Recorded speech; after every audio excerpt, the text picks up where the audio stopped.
I abstained. I didn't read them, so I don't Okay, know. If I'll just put in there that you abstained because you didn't read them. Just for the record, I just turned the recording on. Yes, okay. Okay. Okay, so to introduce the first applicant, I lost my That's okay. The first. my agenda here. We are here for a public hearing for Central UTA of Muncie, 236 Cherry Lane, for proposed site improvements for an amended site plan.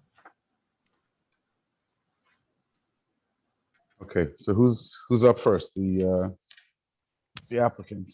The applicant, I don't know, Ira, if you'd like to start. Thank you, Suzanne. Well, why don't we do a motion to open the public hearing? A motion to open the public hearing is I'll second. introduced. Who Okay, seconded that? Me. Oh, thank looks you. like Mordechai. Okay, thank you. Okay. All right. Thank you, Mr. Chairman. Thank you, Suzanne. Good evening, everyone. My name is Ira Emanuel. I'm with the firm of Emanuel Law PC in New City. I am the attorney for the applicant. I have with me this evening Rhonda Smith from Leonard Jackson Associates. She is the project engineer. Rob Rossborough from Whiteman, Osterman and Hanna. He is my co-counsel. We also have Moshe Rottenberg and I believe Yitzhak Gruber, who are representatives of the applicant. We are here this evening, as Suzanne stated, for an application with respect to the site plan for this project. We are also here under the auspices of a stipulation of settlement that was entered into between the village and Central UTA of Muncie in connection with federal and state actions. This property has been used for a school since at least 2001. It was used for a day camp for many years prior to that. In about 2015, Central UTA took over the property, or 2016, I'm sorry, took over the property and continued to use it as a school. There were proceedings back and forth. I'm not going to get into those details because I don't think they're particularly relevant to what we have to talk about this evening. But suffice it to say that it was agreed that we would come back to this board for relief from a condition that was imposed upon the original site plan back in 2001 that placed a limit on the number of students that could be on the site. We are also looking for approval for construction and maintenance of a new building that would replace two existing buildings. Approval for construction and maintenance of a temporary building that would be used while the new building is being built. Confirmation of the site plan as it currently exists and as proposed. Approval of temporary classroom space and bathroom space for that were previously approved and issued certificates of occupancy because of the COVID-19 pandemic under the guidelines that were issued by the village for that. And approval for construction and maintenance of a temporary building to be used as a lunchroom while the COVID-19 restrictions and guidelines are still in place. As I said, this is a piece of property that has been used as a school since at least 2001. It has been in operation all of that time under two different owners. But I think at this point, it's probably best to turn it over to Rhonda Smith from Leonard Jackson Associates, and she will walk you through the site plan. Suzanne, can I get screen sharing? Sure. Okay. You should- All right, there we go. Thank you. All right. So this is the revised site plan. Right now, there are two buildings in this general area right here. You can see my cursor, right? Yes. Okay. And then we're going to replace it with this new building here. The COVID classroom trailers, the temporary trailers that we were that Ira explained are over here. This is the 1 and 2 buildings over here, and then there's a little restroom trailer here that is also part of the temporary setup. We'd like to propose this lunchroom trailer here, which would also be temporary and would be removed once the COVID restrictions are loosened. The other thing, let me see, can I?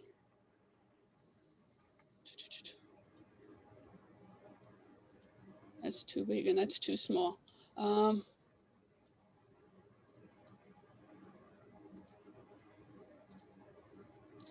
Over here is a second means of egress that goes up to Cherry Lane.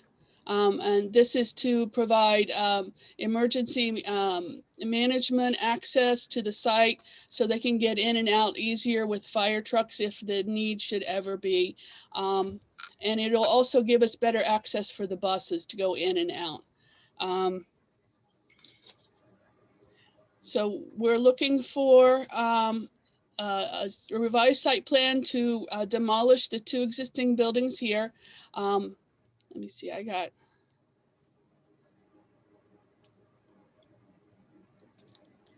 these are the 2 buildings that are there right now, and they're located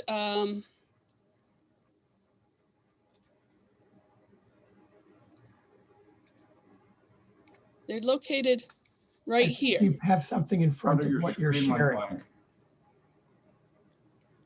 I'm sorry, what's not happening? Your We're not screen seeing is it. blank. It's just a black screen.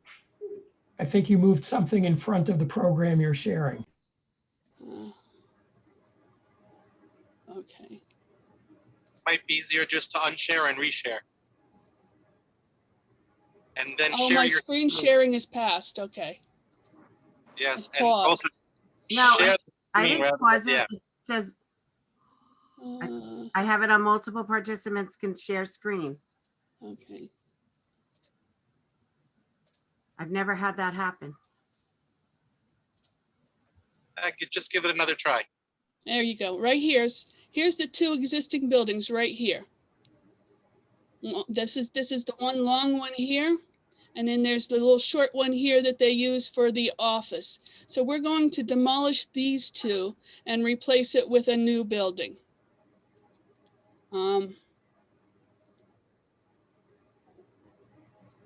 Okay, this is what the new building will look like.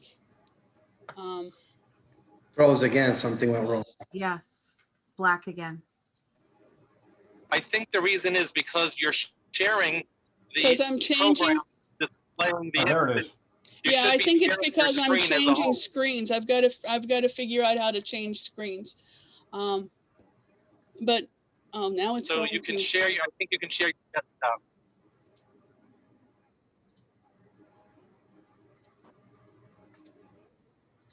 All right. You may be able to share your desktop as opposed to a screen, and that way both screens become visible. All right, but this is what the new the architectural rendering of the new building looks like. Rhonda, right now, you're showing an overhead view. The existing building.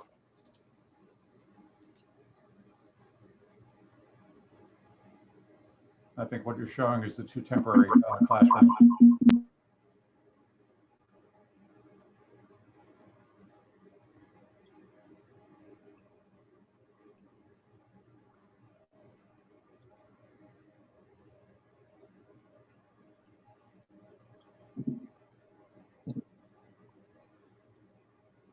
There we go. That's There the you building. go. Okay. All right, so this is the new the rendering, architectural rendering of the new building that'll replace the other 2 buildings. All right. So this is the building that will be at the bottom of the hill as you come down the main driveway. Yes. Yeah, the existing driveway that's there now. This will be at the bottom of that driveway. All right.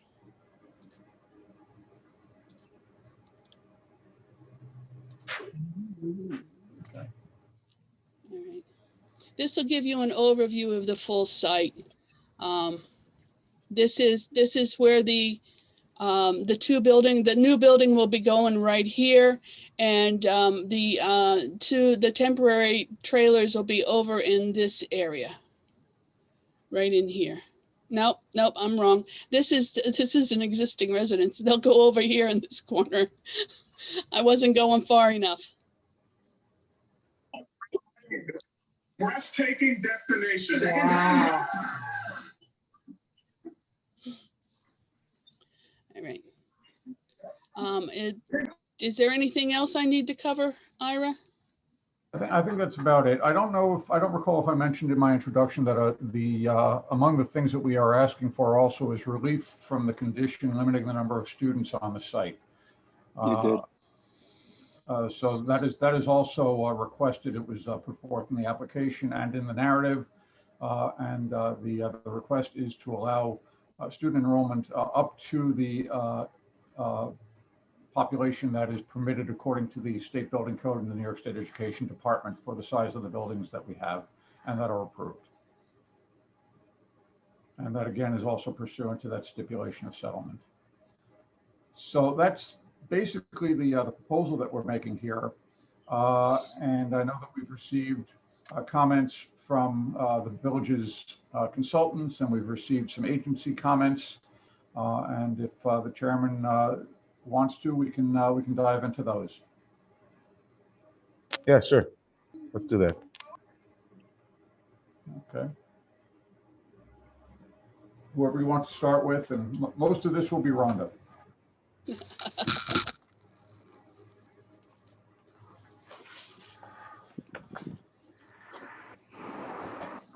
Okay, so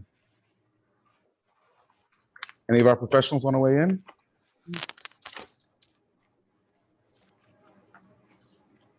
Sure, Mr. Chairman, if you'd like. This is Eve.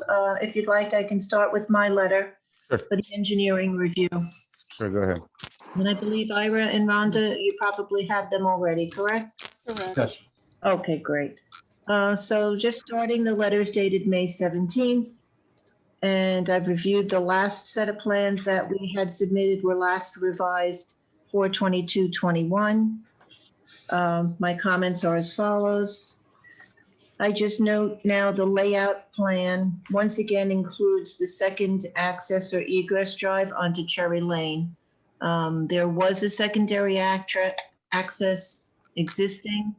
And I believe when the temporary COVID buildings were constructed, somehow there was an interference with the use of that. So now the secondary egress and access road has been implemented. There were a few comments from various agencies about the access, the turning movements, things of that nature. So I think the design may have to be tweaked a bit, but it's good to see that that secondary egress and access has been added to the plan. I think that's a benefit. Number 2 is regarding the location of the drop-off areas for the students. If you can show on the plan, outline where the buses will queue for drop-off, pickup, things like that, that'd be great. Okay. That was number 2. Number 3 is regarding, again, student drop-off scheduling. If it's anticipated that there'll be, a couple of multiple drop-off, multiple pickup. Number 4 is regarding, again, the circulation through the site. So I wasn't quite sure if the sheet that was provided showing the bus route was also intended to show the movements on the drives, or if that particular sheet was only demonstrating the bus movement. So maybe to clarify with arrows, if the drives are both to remain two-way, or if you feel that one-way circulation works better for you. No, we were planning on two-way, but yes, I'll show that. Okay, both of them will be two-way. And then, Yes. great, thank you for clarifying that. Number 5 is just a simple note. We need to see the proposed utilities to the new structure. Okay. Number 6 is regarding your floodplain elevations. As you know, the west branch of the Saddle River traverses the site. So the floodplain elevations should be shown for reference, but Right. this portion of the site is way above that elevation. I don't foresee it being any problem. There is a minor disturbance needed of the regulated area to construct that secondary access up in the corner, but it's very nominal. I don't know if, yeah, right. If you're, I'm trying to point with my finger. Rhonda's pointing to it with her cursor. It doesn't work that way. Huh? Rhonda's pointing to it with her cursor. There's a minor encroachment there that probably needs a permit for, not a permit, but a wetlands approval for intrusion into the 100-foot regulated area that could come from the village. Rhonda, are those Army Corps or DC? I don't recall. That's Army Corps. Okay, so it is an There's Army no Corps. DEC. Okay, good. So it is an Army Corps wetland. So the Army Corps does not require the buffer. So it would simply be a village regulated area. Right. The applicant is going to replace the deteriorated bridge with a box culvert. Correct. So depending upon the specific design, the type of permit needed is to be determined, but it appears it will be a general permit. Number 11. I was looking at the charts provided, and it was a little confusing. There are multiple buildings on site, as we know, because it was used as a camp in the past, and the chart doesn't seem to address all of the buildings, but it does address, you know, they're all numbered, and it does address sheds. So that was actually the confusion, because if you're trying to determine your parking count, you wouldn't necessarily assign a student population to a shed unless you felt this shed was, I didn't think it, maybe it was for a program, maybe it was a shed to use for an art program or a shed. Yeah, most of these are storage areas, but we use the floor area as part of the calculation just to be conservative on everything. Okay, So so we could work on that and tweak that if. just to clarify, so if it is storage shed, that's great. But then on the, I guess that's the east side of the stream. Yeah, the east side of the stream, there are other buildings called huts. And I did perform a site visit a few years ago, and quite frankly, I just don't remember what all these buildings look like or were used for at that time. So actually, I would request permission to go back to the site and do another site visit to see what all these buildings look like and what they're intended to be utilized as, and then add them if they are intended for school use, again, for programs, then add them to your chart as well. And those are in the area of, if you go over the box culvert, there's hut, you know, or a few different things. Essentially, they're called huts. So I'm not quite sure what the purpose of the hut is. So that should be clarified. If that was clarified, that would be very helpful. And that goes into the parking count. So I think the note regarding 1,000 students per building, I think that's a carryover from a prior plan. Yeah, that's a typo from a previous plan. From the 2 buildings from years ago, yeah, because I remember that. So that just is a typo. 12 is going into the shed and the hut discussion that I just presented. And then once we decide which buildings are school use buildings, then you can determine how many parking stalls you actually need, provide what is required for your use. And then I do see you have a sufficient area for parking in reserve. So if in fact you're going to rely upon parking in reserve, then those spaces would have to be designed at this time, but then of course built at a later time if certain triggers are implemented, as we usually do with parking in reserve. 14 is ADA spaces, simple comment. 15 is lighting and landscaping. And I believe, Ira, you were seeking a waiver for lighting, but there is, for instance, the secondary access and egress road that would require some lighting. So what I'd ask is for the new areas, and perhaps around the building, by the walkway, for new areas that are going to require lighting, maybe you could show the lighting. If the other lighting is to remain, then, that's great. Maybe just state that. Okay, we'll do with that. Erosion control plan, we know we have to do that, and details, we know we have to do that. Yep. So that sums up my report. Thank Okay. you. Thanks.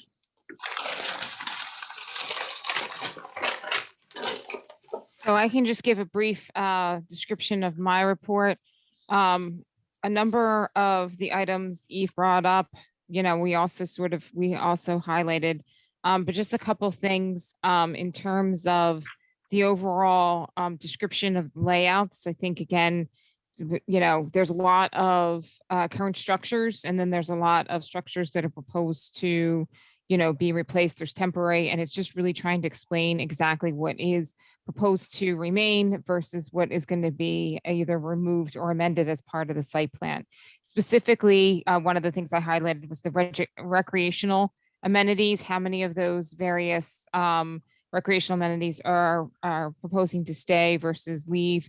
So one of the things they pointed out was that some of the land bank parking would actually encroach upon a softball field or baseball field.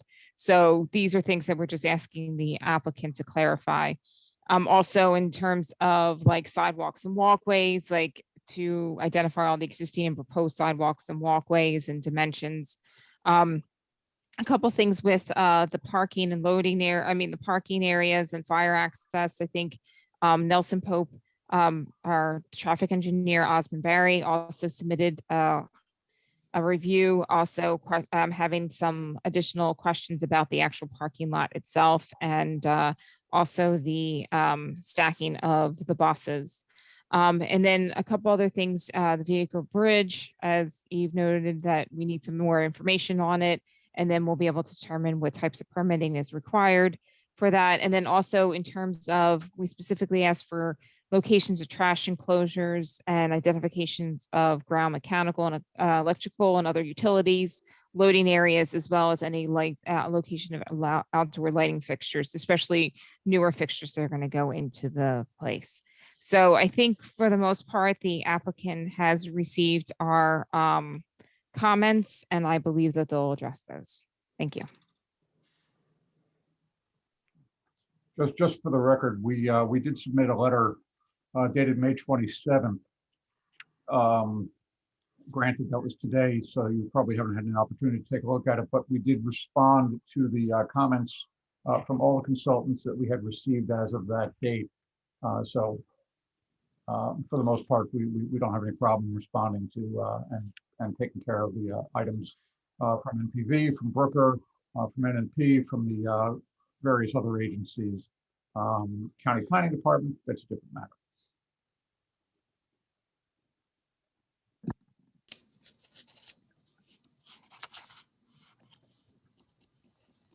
Okay, anybody else is Well, there are other letters. I don't know if you want to read them into the record or if you want to go through other items. Let me give two comments. We're going to need a fire lane enforcement agreement and a stormwater management agreement with security to be determined by the village engineer. Okay. But those are standard post-final documents, and we'll provide them. Correct.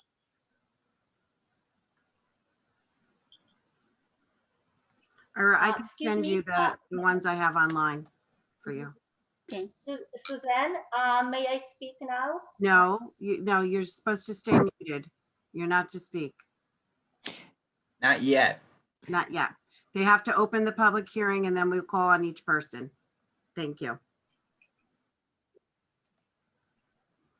Okay, if, I guess if all the professionals have said their piece, and is Ira or, Mr. Chairman, Rhonda, we wanna talk? received, we did receive comments from some of the county agencies and from the town of Brownfield Department of Public Works. I don't know how you want to handle them.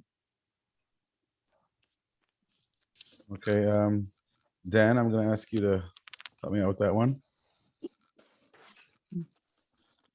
In what way? What are our options here? I would read the comments from the involved agencies. Okay. So let's do that. So,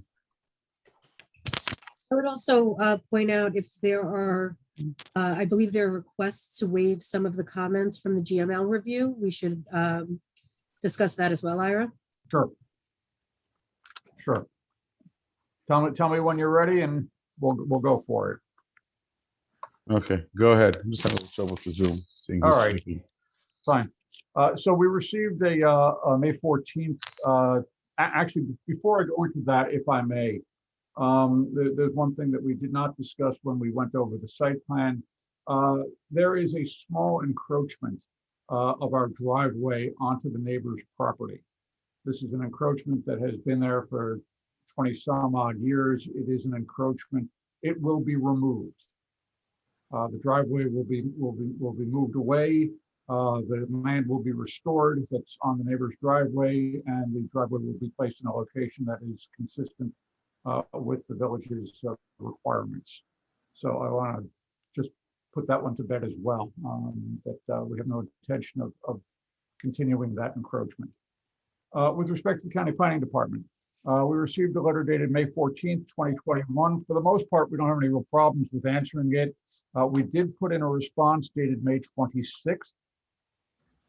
And just because I understand that there are many people who want to speak, I will just touch on the items that we feel need overrides. That would be, start with number 16. With respect to the bus turn analysis, and it asks for a more detailed turn analysis to be provided to demonstrate that there's adequate room to maneuver through this area. We'll provide that to the village, as we had discussed earlier, but there is no reason for that to go to the county. It has nothing to do with county-wide or inter-community impacts. So we would ask for an override from that perspective. Similarly, with respect to the landscaping plan, there's nothing in the landscaping. There's nothing here that we're dealing with that has a county-wide or an inter-community impact. And so there is no reason why a land plan has to be sent back to the county. We will provide it to the village. That's not a problem, but there's no reason for it to go to the county, and we're asking for an override with respect to that, which is number 18. Number 19, similarly, we're not proposing new lighting that's going to affect the county, and so we're asking for an override there. The county has asked for details with respect to deliveries that are being made to the property. Again, this is a property that has been in operation as a school at varied levels. It has been in operation as a camp at varied levels for many, many years. There is really no reason why we need to go into a delivery schedule. Frankly, we can't provide a delivery schedule because deliveries are made by outside vendors. We don't have any control over that. So that's number 21 and number 20 rather, and number 21, again, demonstrate the maneuvering of vehicles for on-site trash pickup. Trash pickup has been going on here for decades and decades. Certainly for school purposes, it has been going on since 2001 in configurations that are generally the same as we have here. There's absolutely nothing with respect to internal circulation that has anything to do with the county, and we would ask for an override on that one. So in sum, numbers 17, 18, 19, 20, and 21, we are asking for overrides on. And mostly because they have nothing to do with the county planning department's jurisdiction. Okay, and to make it clear, there are 24 comments, the balance of which you agree to comply with. Yeah, most of those are just permitting, other agency reviews, most of which have already been completed. Some of which they asked for some explanations, which we have provided in our May 26th letter. And so all of those other comments we can certainly comply with or have been complied with.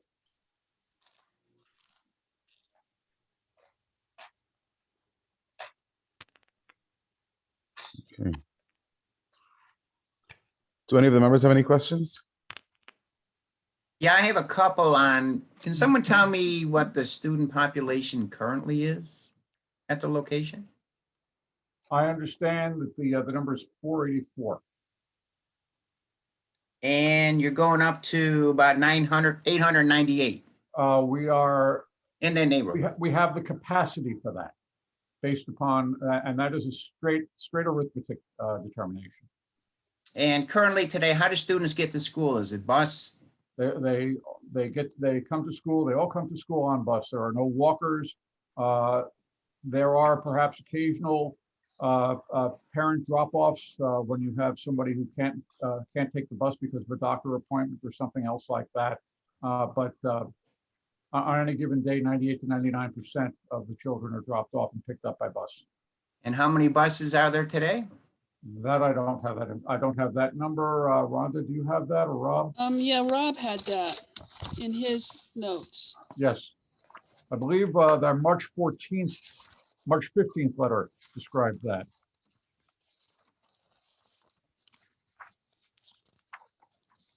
All right, so you have anticipated in the future 9 buses drop off at 8:50 a.m. and 6 at 10 a.m. And then pickup is 6 at 2:25, 6 buses at 3:40, and 4 buses at 4:10. And about how many buses do you have today, just as a comparison? Oh, it goes from drop off at 8 buses at 8:50, 4 buses at 10 a.m., 5 buses at 2:25, 5 buses at 3:40, and 3 buses at 4:10. So that's 3. Well, you're talking about an 4, increase of 1 or 2 5, buses 6. on each round. Yeah. Okay, yeah, I'm just trying to, let the public know how many are coming, because you're gonna get questions on that, so. No, that's perfectly legitimate and appropriate thing to ask. The other question is the temporary buildings. Now, if I read the documents correctly, once the school is finished, you have 30 days to remove those temporary buildings? I believe that is the case. Or in that ballpark. Something like that. And the enforcement mechanism, especially with respect to the temporary buildings to take the place for the new building, the enforcement mechanism on that is that we can't get a C of O on the new building until those old trailers are taken out. Those temporary Right. trailers are taken out. Okay. That's all I got, Mr. Chairman. Thank you. Sure. Anybody else? Anybody else from the board or Well, the panel? Suzanne, Yes. don't we have other review letters Yes. from agency? We were just doing the GML. We haven't gotten to the other review letters yet. Yeah, there's Right. several more, yeah. But I think we should do that. Okay, Okay, so let's do that.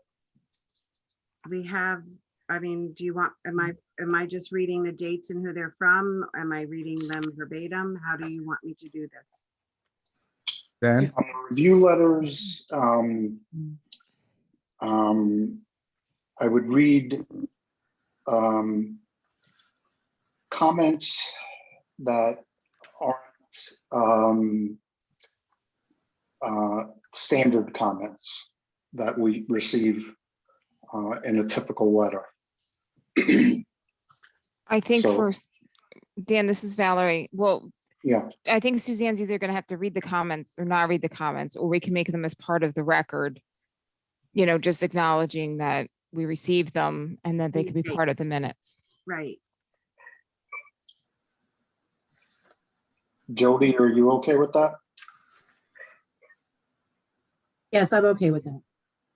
Unless the applicant wants to address any of the comments they disagree with, I think just making them part of the record is sufficient.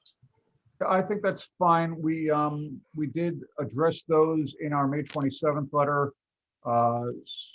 So we don't really have any significant issues with any of them as I'm looking at it.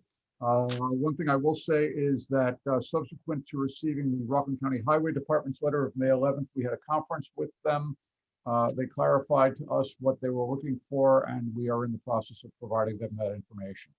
And who was that, Ira? I didn't hear you. Rockland County Highway. The Rockland County Highway. Right. I don't know if you saw it because I received it like 5-ish.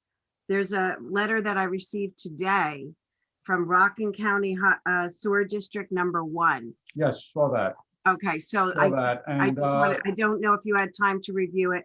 It's rather lengthy. It's like 6 pages. I think the big issue, the big thing there was the need for an ESA waiver application, and we will take care of that. Okay. Okay, Everything but else is Suzanne, fairly standard. Yes, Dan. at least say which department Yeah, I was going wrote to say who it is and and the and the date. date. Okay. Thank you. So on May 4th, 2021, we received a letter from the Tolman Fire Department with their comments signed by Thomas Stevens, the chief of Tolman Fire. On May 11th, there's a letter dated from the Rockland County Highway Department from Diane Rajasingham, the engineer. There are letters, there's a letter from Rockland County Environmental Health dated May 19th. Town of Ramapo Department of Public Works dated May 10th from Paul Gdansky. Liz Mello was the person from Rockland County Health. I missed that. Rockland County Sewer District number 1 dated May 20th, received today from Joe LaFiandra. I know Valerie went through her memo, but we also have from Nelson Pope Traffic from Osmond Barry dated May 20th. And I believe that is all the letters I have. And for the public, to make it clear, these are all part of the record and foilable. Well, they're, if I may, not to interrupt you, they're already on the website. I post the entire packet, including the letters that I received as of the date that I posted, which was 2 days ago. It's on the website, every letter except for Rockland County Sewer and Ira's response memo of today. It's all even better. Okay, thank you. And for the record, the only comments I did send it to Town of Ramapo. I did send it to the Army Corps of Engineer. I know they have to do that waiver. And those are the only ones we have not received thus far. Suzanne, I didn't recall hearing you mention drainage agency. You're right, it's stuck in here. Let's add that to the list. Yes. And we have a drainage agency review dated May 17th. Thank you. Sent from Sajan Sadakara. Yes, thank you. It was stuck behind Ira's memo here. I have clipped, I apologize. Right. And that indicated they did not have jurisdiction. That's correct. And I believe that is everything. Thank you, Eve, for pointing that out. Yeah. And So those comments are already in the record. Do we need a motion to introduce them to the record, or are they already in? Nope, they're in the record. they're in the record. Okay.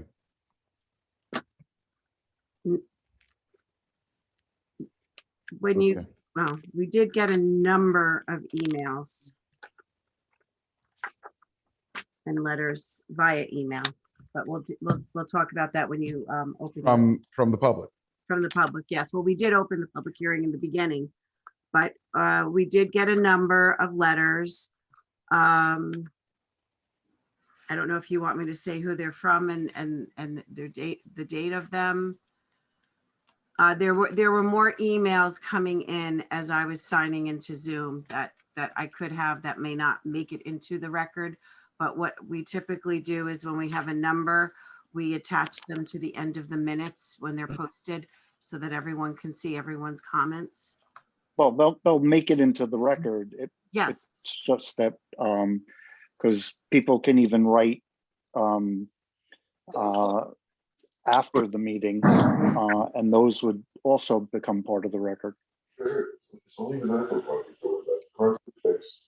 No big deal. You got to mute yourself. You were muted. I don't know what happened. Suzanne, did you say that was the public hearing opened already? Dan opened it Yes. in the beginning. It was when we first started the meeting, he opened the public hearing from the beginning. I'm asking that question because the issue of the COVID trailers isn't subject to a public hearing. So I just wanted to point that out. Okay.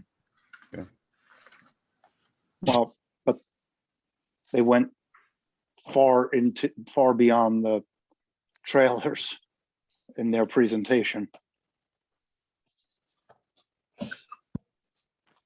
No, we understand that.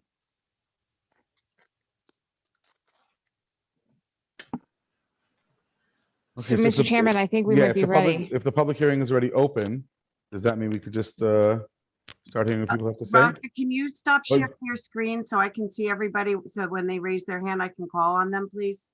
Okay. Was there a vote on to open the hearing? I know that there was a motion and a second. Yes. Yes, there was. Okay, so I have. that- Go ahead. I think Suzanne, we'll leave that to you then to let people have in. It looks like we do have a lot of participants. I'm assuming a lot of them want to speak. Do you already have a number of people who are interested in saying something? For those that want to speak, do you know how to raise your hand so I could see it? You mean in Zoom, not physically, Yeah. right? Sorry, yes. I Do you want to tell them just in case they Yeah. don't? If I may, I will start with Helena, who would like to speak. Hello, my name is Halina. This is my husband Lech. We are immediate neighbors of Central UTA of Muncie, and we have. Before you start, can you give, and this will apply to everyone, name and address? Okay, so my name is Halina Bożyk. It's Halina and Lech Bożyk, 232 Chair Lane. Thank you.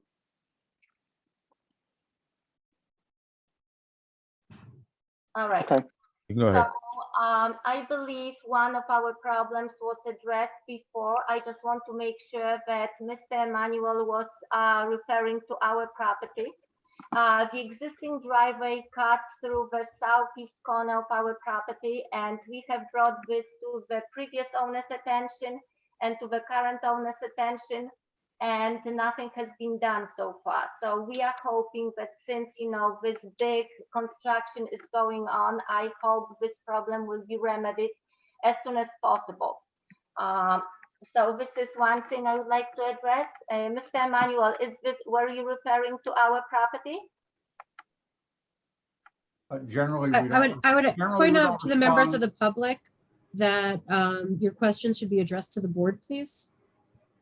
All right, but Mr. Emmanuel was saying that's why I'm referring to him, because he was saying that, that thing will be amended. So I would like to get formal confirmation, because we have been told in the past that the thing will be fixed, and it has never been fixed. So I just want to hear from someone, just legally, that will be fixed as soon as possible. Mr. Chairman, if you'll allow me Yeah, to respond. yeah, either Ira or Rhonda. Yes, ma'am. It is your property. It is that driveway that we were referring to, and it will be the encroachment on your property will be removed. Okay, thank you. And additionally, it will be restored Topsoil and grass. Ira, you're Sorry, muted. regraded and seeded. Thank you. All right, and we have another question. I think the village law says that the driveway should be like 15 feet, from the property line. Is that the case, or I didn't read it right? Ira, or- But it will be done in accordance with the village regulations. All right, wonderful. And the last thing, talking about trash and delivery trucks traffic. It's like it happens at least twice a week that, we have delivery trucks coming here at 3 o'clock in the morning and pick up and, waste trucks coming here at 5 o'clock in the morning.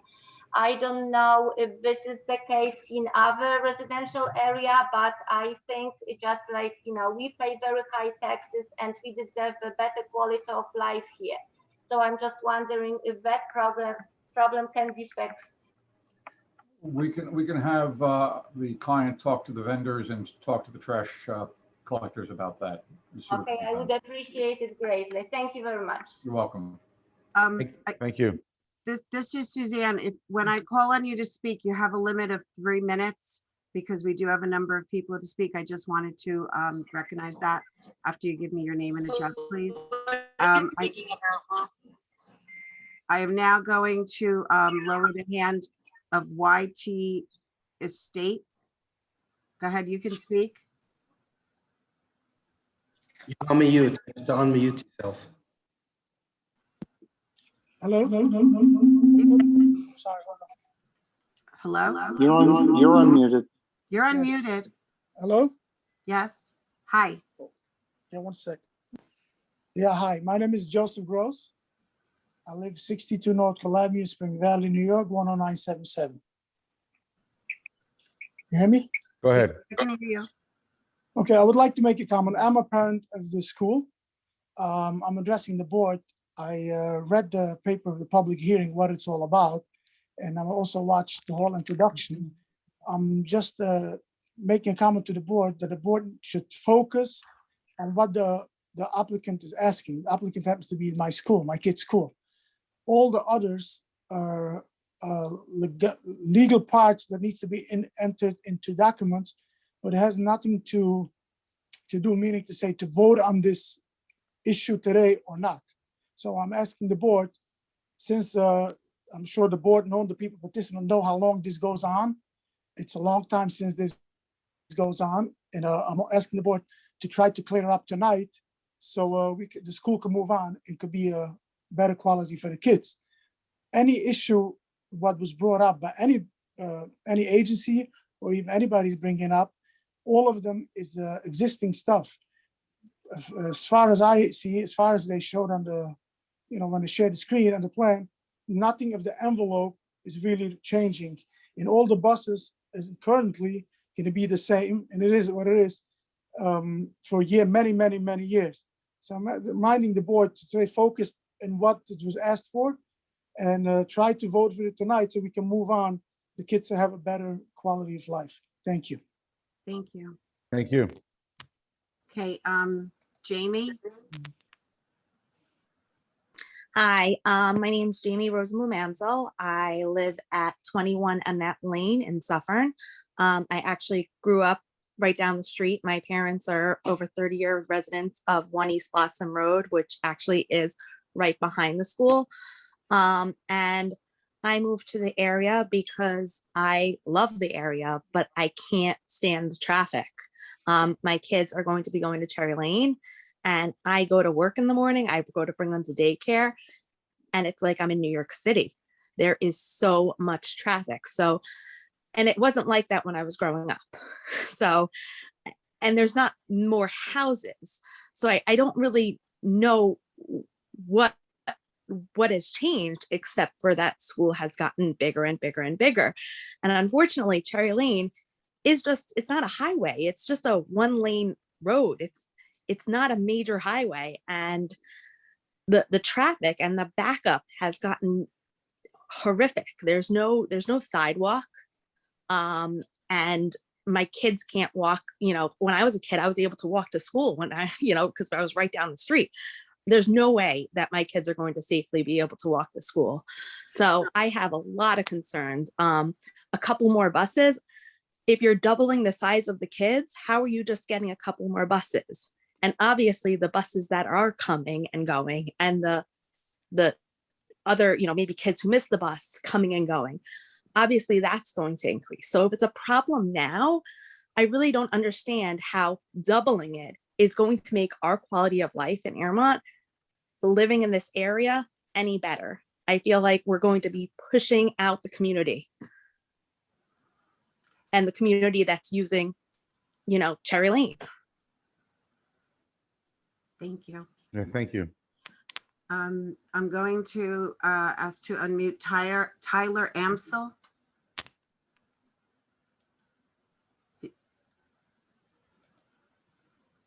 Tyler, I'm trying to unmute you. You have to unmute yourself as well. Oh, maybe Ron is kind of. Oh, Yes. okay. Did you want to Hello? yourself? Can I have your name and address, please, for the record? I'm following, my name's Barry Rosenblum, Oh, okay. and I'm the father of Jamie who just spoke to you. Okay. And may I have your address? 1 East Blossom Road. Okay. Okay. The first thing I would like to point out is, I don't know, can you see me? No, Okay, how do I get visual here? you only have 3 minutes, sir. You can speak. Okay. Well, if you take a look and drive on Route 45 and Old Nyack Turnpike, they started a project about 10 years ago, the same school. And the project is sitting there with a frame of building for 10 years now, unconstructed, incomplete, and it's a terrible eyesore. If you ever would approve this thing, what protects us from them completing the job within a reasonable period of time that the roads, the neighborhoods, and the eyesore doesn't exist? That's first of all. Second of all, when this was originally approved 21 years ago or 20 years ago, when I was living in the neighborhood, they approved 167 children, and they approved it on the basis of all the studies and tests and everything that they did in the area. And that was the maximum that they thought was safe and okay for the community to have. Not 300, not 400, not 800. So what changed since then? The only thing I know that's changed is the roads, as my daughter said, had gotten a lot worse. The traffic has gotten a lot worse. And it needs to be addressed. And it doesn't make sense, like you said, add double the number of students and add 2 buses. That's ridiculous. So there's some things that you have to take a long look at and understand exactly. We added 10 more buildings on because of COVID. Are they all going to be removed? There was no agreement or understanding when they're being removed. Okay. When are the existing buildings that are there going to be removed? Are they going to be using both of them? Will they add more students because they have space there, because they're building a 38,000 square foot building that will accommodate the 900 students? Will they use these outer buildings for additional students? There's a lot of questions, and there's been a lot of abuse in the property. All right, from your the 3 day I've minutes lived are here. up. I'm sorry to interrupt, but your 3 minutes are up. Mr. Chairman, if I can correct a factual. Sure, error. yes, I was about to say, if there's anything you want to address, there was a lot to unpack there, but if there's anything you want to address, feel free. For the most part, I think it's better off if we just let people make their statements, but if there's a factual error, I would like to correct it. The school building that Mr. Rosenblum, and by the way, I know Mr. Rosenblum and have known him for many, many years. The school building that he's referring to is owned by a different entity with a similar name, but it is a different entity, and it has nothing to do with this applicant. But it's UTA. Yes, it's UTA. That's all I need to know. UTA, and this is Central UTA, and they are different entities. Thank you. Okay. The next person is Heather Federico. Hi, this is Heather Federico. Can you hear me? Yes. A little louder though. What'd you say? Can you A speak little up louder? a little bit? Sorry, I'll move it closer. 30 Tartan Road in Mawa. I just have a question. What's the C certificate of occupancy right now for the student population? So Ira, do you want to take that, or Rhonda? Lou? I don't know that it's necessary. No, we're not going to respond to that. Okay. right now. Okay. Why wouldn't you respond to that? Does anyone on the board know what the C of O is? 167. So right now you currently have 484 Hold on a students. second. Wait a Hold minute. on. Who just That response did not come from a member of the board or from anybody affiliated with the village. That Is it not response came from factual? Mr. Rosenblum. Okay. With respect to the C of Os, right now there are no violations issued. Perhaps if Ms. Cross wants to respond to that, or Mr. Crashauer wants to respond to that, or if the building inspector. But we're not. We don't think that that's a particularly relevant question right now. Why is that? Why is that not a Because relevant we question? don't. You won't tell me how many people are allowed on the site right now, but you're going to build more. I think it's a very relevant question, Mr. Emmanuel. Mr. Chairman, may I? Yes, so I please. think members of the public should address the board Yes, I and was about to not say. the Thank applicant. you. Yes, so yeah, please address the board. I did And if address the board.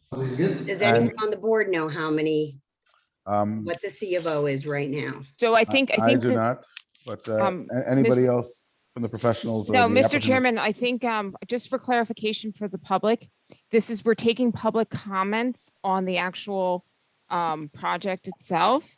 And so if you have questions, you can ask questions, but we're not necessarily going to be able to provide you answers this evening, nor, it's really about the actual project itself. So if you have comments, whether you think the project is good, bad, or just in general comments in general, that is fine. And that is really what we're taking, as opposed to actually asking individual questions or detailed questions.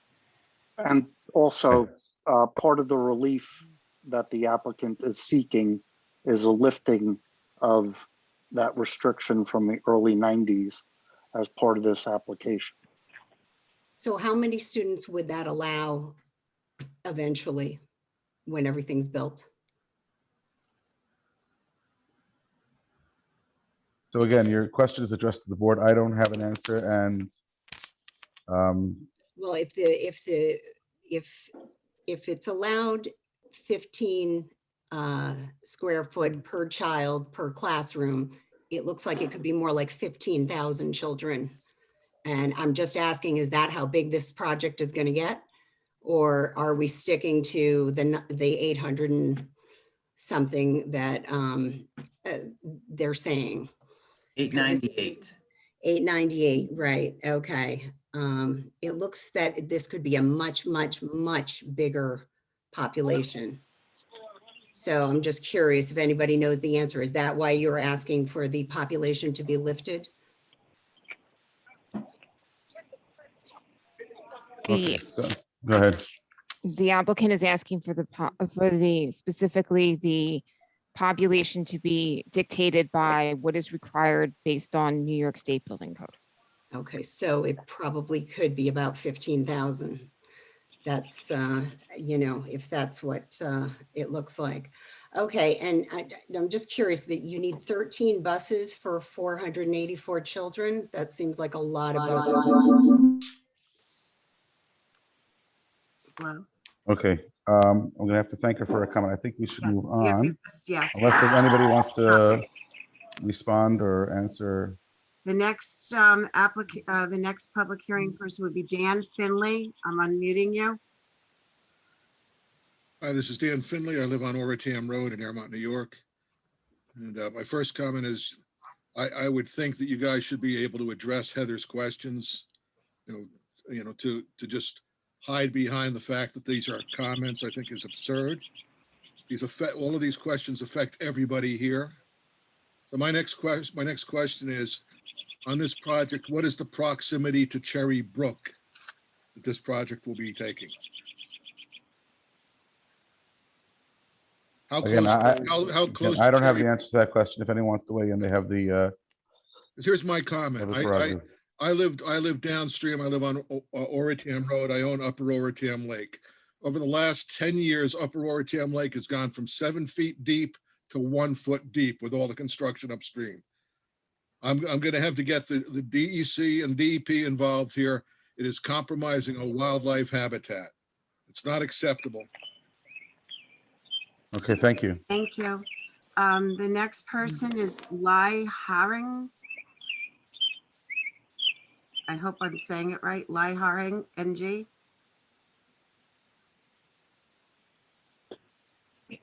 Hi, can you hear me? Yes, we can.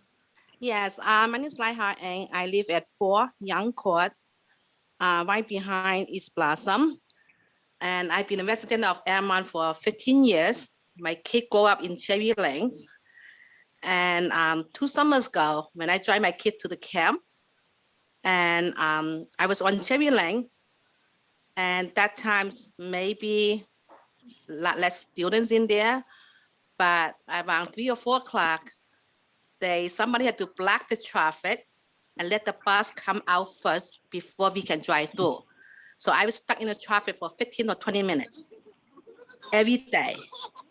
And they blocked my traffic because even I have the right to go, but somebody get out the school and block the traffic and let the school bus go first. So I was wondering if that time I wait 15 minutes or 20 minutes. If there's 800 students, probably like the bus will be triple or double. So am I going to wait in the traffic for 15 or 30 minutes to let all the bus go first?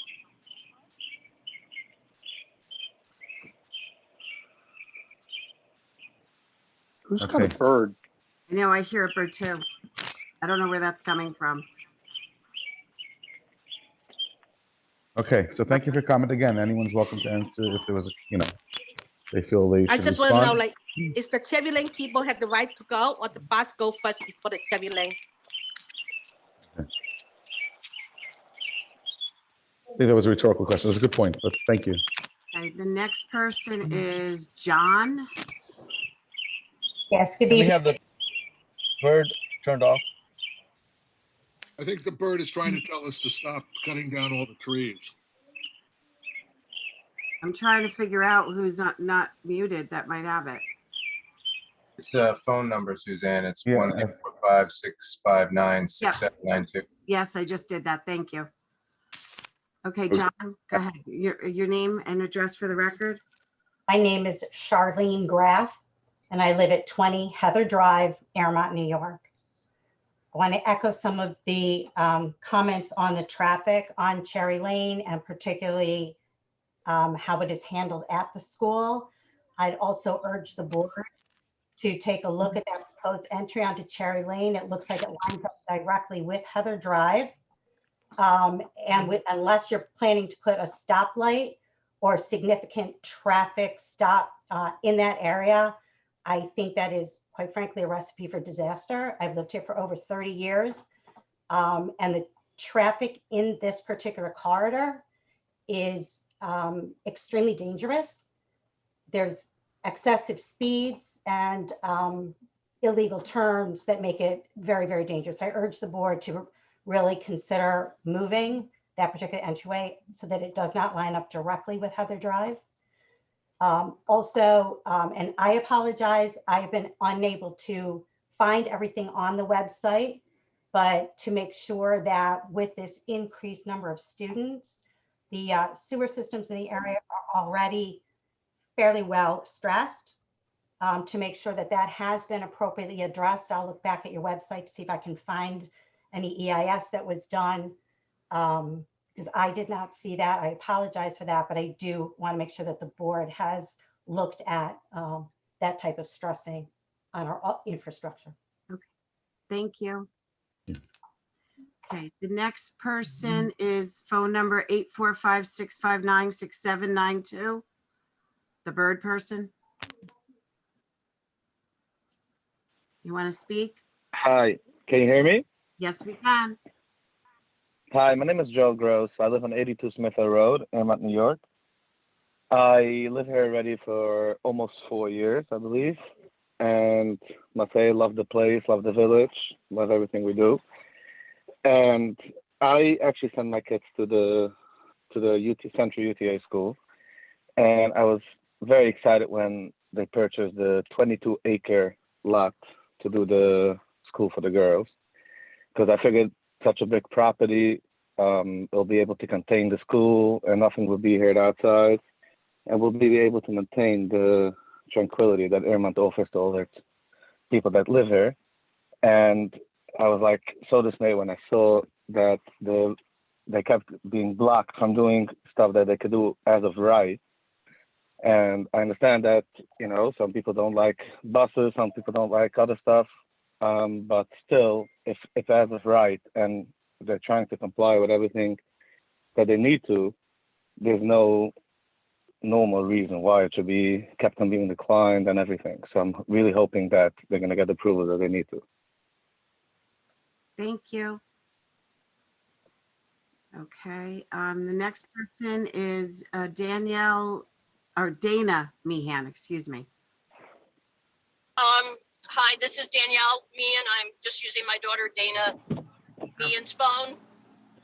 Danielle Meehan, 18 Ackerman Avenue, Suffern.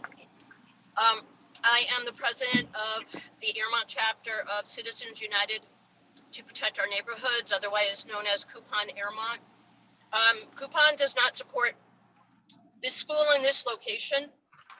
It's not an appropriate place to build a school. It's wetlands.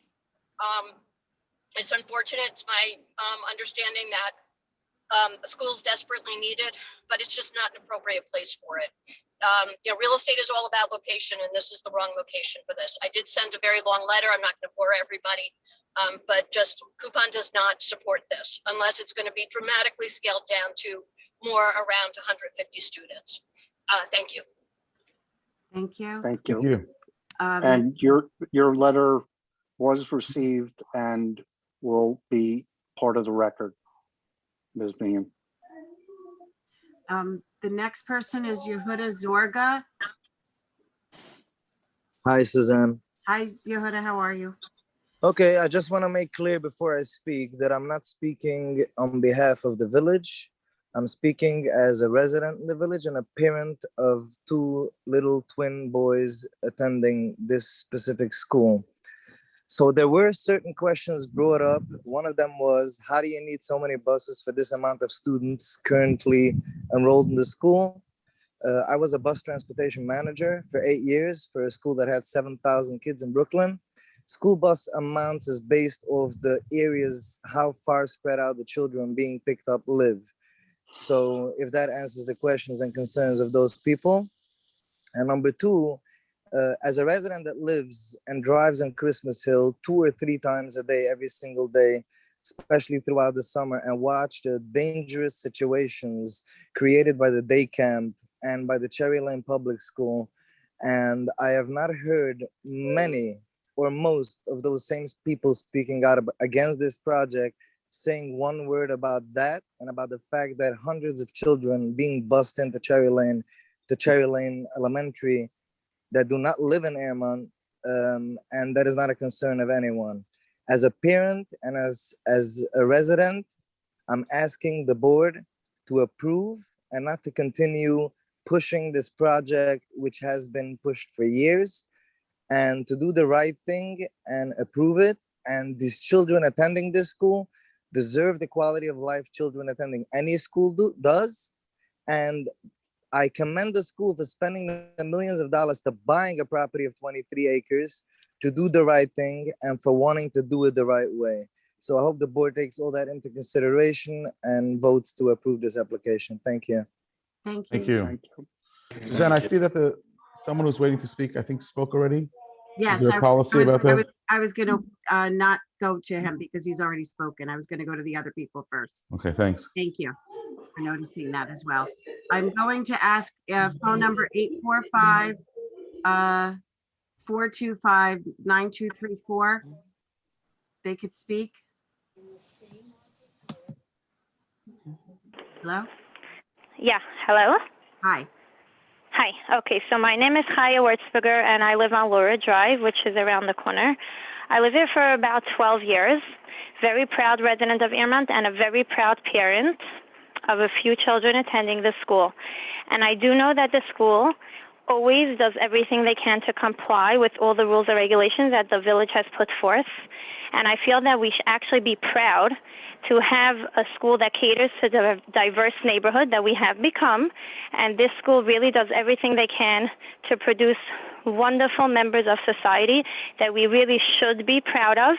And we should be proud to be able to give them the leeway, and we should be able to give them the, the possible amount of, grounds and buildings that they need to be able to help them educate our young children, which technically are our future. I hope the board takes that into consideration when they make their decision. Thank you so much. Thank you. Thank you. Melanie's iPad. Hi, I live at Melanie Phillips, 217 Cherry Lane, Tallman, New York. We have a well, and I'm very concerned about the change in the underground waterways. Many of our neighbors have wells also, and I don't think people realize that in this day and age, we still have wells. That's one concern. My other concern is that you have approval for 167 students. You're saying that you have 400. What's to stop you from not doing the same thing when you get approved for 800 or 900 students, of you doubling or tripling that number without approval? Thank you. Thank you. Thank you. The next person is phone number 347-939-1095.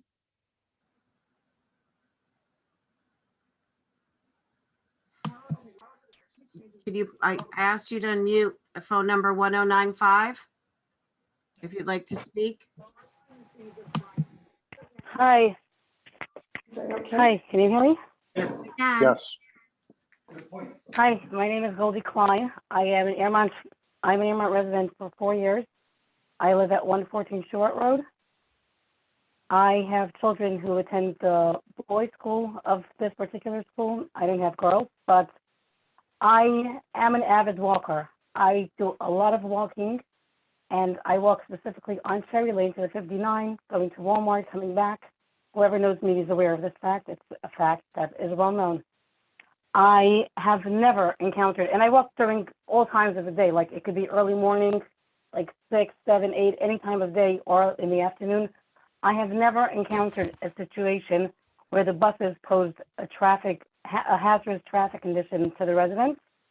I have also passed Christmas Hill and Cherry Lane where Camp Scuffy is, and with all the attendants there, the parents dropping off, our school doesn't have that situation because it's only the school buses. There are hardly any children being dropped off by parents, and the staff, for the most part, do not drive. So saying that it would pose a traffic hazard is a little obscure. And besides for that, they're going to build the facilities in a manner that is proper and safe and allows for the buses to get in and out safely. There's going to be parking for the vehicles. I believe that whoever wants to discuss a traffic issue, that's not relevant. Thank you. Thank you. Thank you for taking my comments into consideration. Thank you. Oh, Mr. Emmanuel, I don't know that it's come up, but what grades will be handled by the school? I'm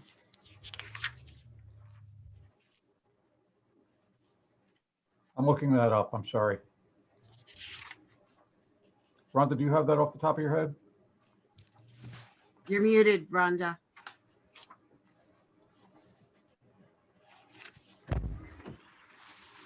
No, not off the top of my head. Preschool and elementary, I believe. Yes. I believe it's preschool and elementary school. So not, They don't even know what the proposed student population is. That's the guy that's in charge of it. Come on. okay, but Can we mute the? They don't tend to drive. I can't answer calls. No. Some of them are precocious, but not that precocious. Agreed. Hello? I'm sorry. Yeah, hi, Suzanne. I think some Yeah, people still that's need to it. mute it. Okay. Melanie, can you, everybody? can you mute yourself, please? I'm Okay. sorry. I was texting, one of the attorneys just texted me. I apologize. I'm sorry, is there a question out there that I didn't? Okay, so if there are no more comments, do any of the lawyers or engineers want to respond to anything that we heard the last few minutes? Anything outstanding? There is one person there, Katrina, that Okay. hasn't spoken. May I? Go ahead. Okay, Yes. Hi. Can you hear me? Yes, yes, we can. Yes. Hi.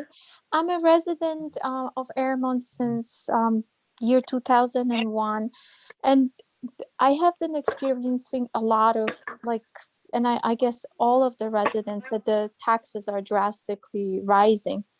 There's a lot of little schools, big schools that are around, and that kind of transposes the taxes on the residents. Is there any effort, or is there anything is there any cap? Is there anything that anybody is looking forward? Because the people are not able to keep up with the taxes.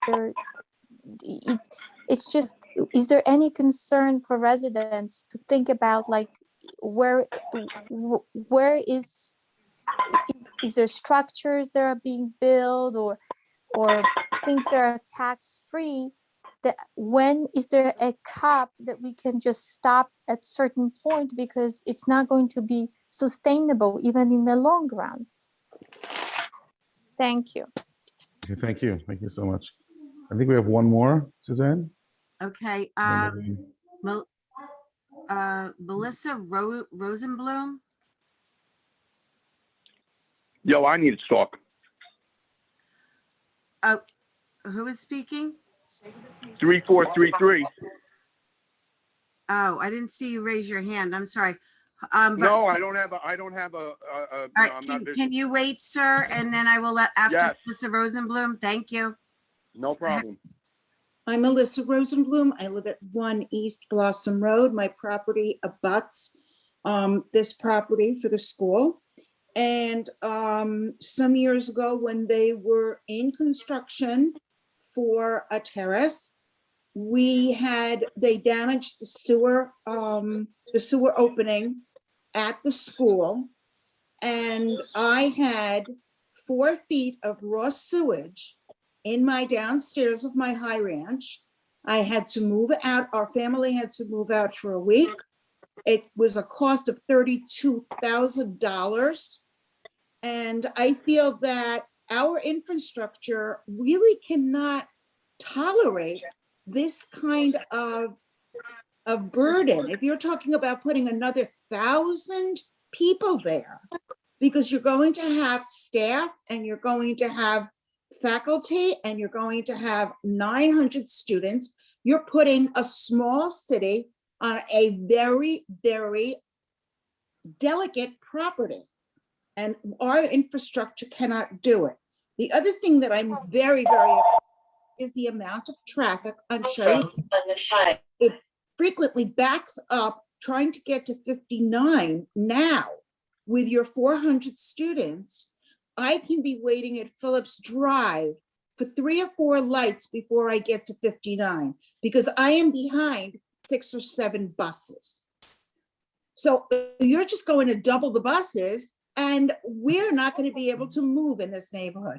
I also find it to be an absolute terrifying idea that there may need to be an exit from this area, an evacuation, and you have Heather Drive with Cherry Lane butting right into your egress. And we're talking about a 1 lane in each direction country road with no shoulders. You can't even pull over on the side. And we're expecting this kind of population to be able to exit this area. I think it's extremely irresponsible and dangerous. And you're endangering all 898 children, as well as the rest of us. Thank you. Thank Thank you. you. I'm trying you. to find the person that ended in 343 to unmute them. Here they are. You wanted to speak. You didn't have your hand raised, but go ahead. How about now? May No, I you have your can't name see and me, address, Suzanne. please? Excuse me? May I have your name and address? Sure, Stephen Klein, 73 Regina. Okay. It's Airmont. And what the last speaker said, I want to piggyback on that. First of all, I've seen the DEC, the DEC, the EPA, the Army Corps. I've seen the environmental maps. I've seen just how sensitive an environmental area this is. Now, I didn't know that anybody had $32,000 worth of property damage adjacent to the property as it stands. But the idea, the level of commercial traffic on Cherry Lane, never mind the other streets in the village, but it is multiplied exponentially. And now you're going to go from 200 to approximately 200 to 900, right? That's the ballpark. So you're going to quadruple just for that site alone, okay? And we've been told, the residents have been told, you know, I'll point specifically to the school at 25 to 27 South Muncie Road. And the promises that were made when that project came before the village, before the public, before the zoning board and the planning board about the noise level, you're not going to know and everything. And from day one, there were nothing but issues, and there still are issues, okay? Now, the idea... Stephen, I don't mean to interrupt you, but you're 3 minutes. I'm running out of time. Yes, you are. You're out of time. All right, fine. And the other thing I want to say is, look, You're you know out of time. Let me just say one more thing, and then I'm going to, please, Suzanne, please let council stop barking at Heather Federico at all these meetings. I don't know what the deal is, but please, it's inappropriate. Thank you. Thank you. Chairman Freeland, Yes. there is one person who raised his hand, but he already spoke once. I don't want him to speak again. Right, I understand. It's I think a dangerous precedent to set. Okay, so if you speak once, that's enough because we have a lot of people. If you want to send Yeah, exactly. Go email ahead. to me with anything else you wanted to say, I'll put it into the record, please. Thank you. Okay, thank you, Suzanne. You're welcome.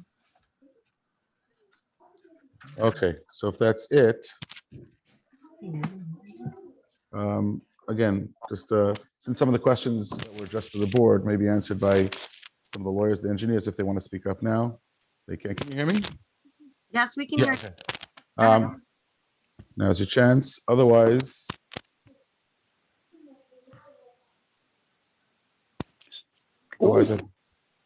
I think we can, I would ask to go ahead and close the public hearing. There's something else going on? No. No, I don't think. Need to continue it. Okay. Joe, do you want to speak to this? I would keep the hearing open, but I did again want to point out the issue of the COVID trailers and the lunchroom trailer, which is not subject to public hearing, but the board should consider the requests. So they can do, well, first off, a number of items came up tonight that the applicant has agreed to address. Do we have any idea when all these items could be addressed and the village professionals have time to review it to set the next meeting? I guess, Suzanne, what's the deadline for them to submit in order to be on the next agenda? Okay, since we already have the agency comments, I usually request the information 2 weeks prior to the meeting. So the next meeting would be June 24th. So 2 weeks prior to June 24th would be June 10th. If that's unable to be worked, because I know there's that meeting on the 3rd for the buildings. The next meeting in July would be July 22nd, and the deadline for that would be July 8th. So I don't know what date would be preferable to continue the public hearing to. I will note that we do need to have to renotice anyway, due to the fact that the special permit was not included in the last notice, which I will add so that regardless, it will need to be renoticed and re-advertised. Suzanne, how far in advance do you usually need materials? For submission of the public hearing, 2 weeks before a meeting. And that's sufficient for your consultants to review them? That's what I usually do, but even Valerie, is that enough time? Yeah, 2 weeks beforehand is fine. Yes. So at that point, most of what we need to do, it would come out of Rhonda's shop. Rhonda? Yeah, I'm gonna go with June 24th is fine. We can do that. So the deadline would be June 10th. Correct. You can do that even though there's the meeting on the 3rd. That gives you enough time to address those issues. Yeah, the meeting on the 3rd, that is irrelevant. Okay. I don't know all the little skinny details about all the engineering, so I'll leave that to you. Okay, I'm sorry. So we're looking at June 24th? Yes. Thank you. So we need a motion to continue the meeting to June 24th. Mr. Chairman, I'm going to make a motion to continue the public hearing for Central UTA of Muncie, 236 Cherry Lane on June 24th at 7:30 p.m. via Zoom unless the restrictions are lifted. You're supposed to say it the other way. We're going to meet in person unless the Zoom restrictions still apply. Either way. Either way, okay. Seconded. Okay. I'll second. All in favor? Aye. Aye. Aye. Mr. Chairman, Yes. as Ms. Cross had noted, the public hearing is not with respect to the COVID trailers. Is the board ready to discuss the COVID trailers and perhaps take a vote with respect to the COVID trailers this evening? Sure, I think so. That includes the lunchroom trailer? That's the lunchroom trailer, yeah. So let's be clear, how many trailers are we talking about? Rhonda, you want to help me out on this one? Yeah, it'll be 2 classroom trailers, 1 restroom trailer, and the lunchroom trailer. That would be 4. Are we voting on the number, the location, both? Yes. So I just want to point out that the 2 classroom buildings and the bathroom are already in place, and you'd be approving the location. The lunchroom trailer has not yet been approved, and that is up to the board whether or not it opts to approve it. Has the building inspector looked at the location and be happy with it? I knew he was here. Where's our building inspector? You're talking about the existing classroom trailers? Yes, the existing ones. The existing class. Well, they have a CFO, right? Go ahead, sorry. Oh, there you go. There. Hi. The existing classroom trailers, I did all the inspections on. They put the footings in. They ran the lines. They ran the power. So I did all the inspections as they were being installed. So I'm pretty satisfied with where they are. But the location, approval of the location is up to you guys. I did not approve the luncheon trailer because I didn't see it as a necessary need during the COVID situation. So should we have 2 motions, one on the 3 trailers, and then talk about the cafeteria trailer? Can we do that? I think that's a good way of handling it. That's up to you. We can do this too? So let's do the You classroom can trailers make first. that motion. Because the classroom trailers is a simpler question, right? Just approving the location. Classroom and bathroom. Right, which the building inspector looked at, he's okay. Don't ask me about location, my shed property line. Okay. All So right, I'm- Lou, you're going out tomorrow to give him a violation?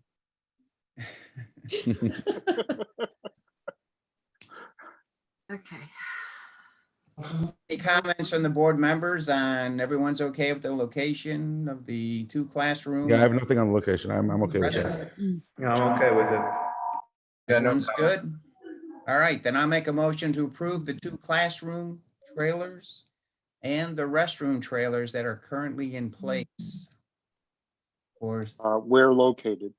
Where Central they are presently Muncie, located. where they're located on the property. I need a second. Seconded. Is that Mordecai? That was or- Yehuda Friedland.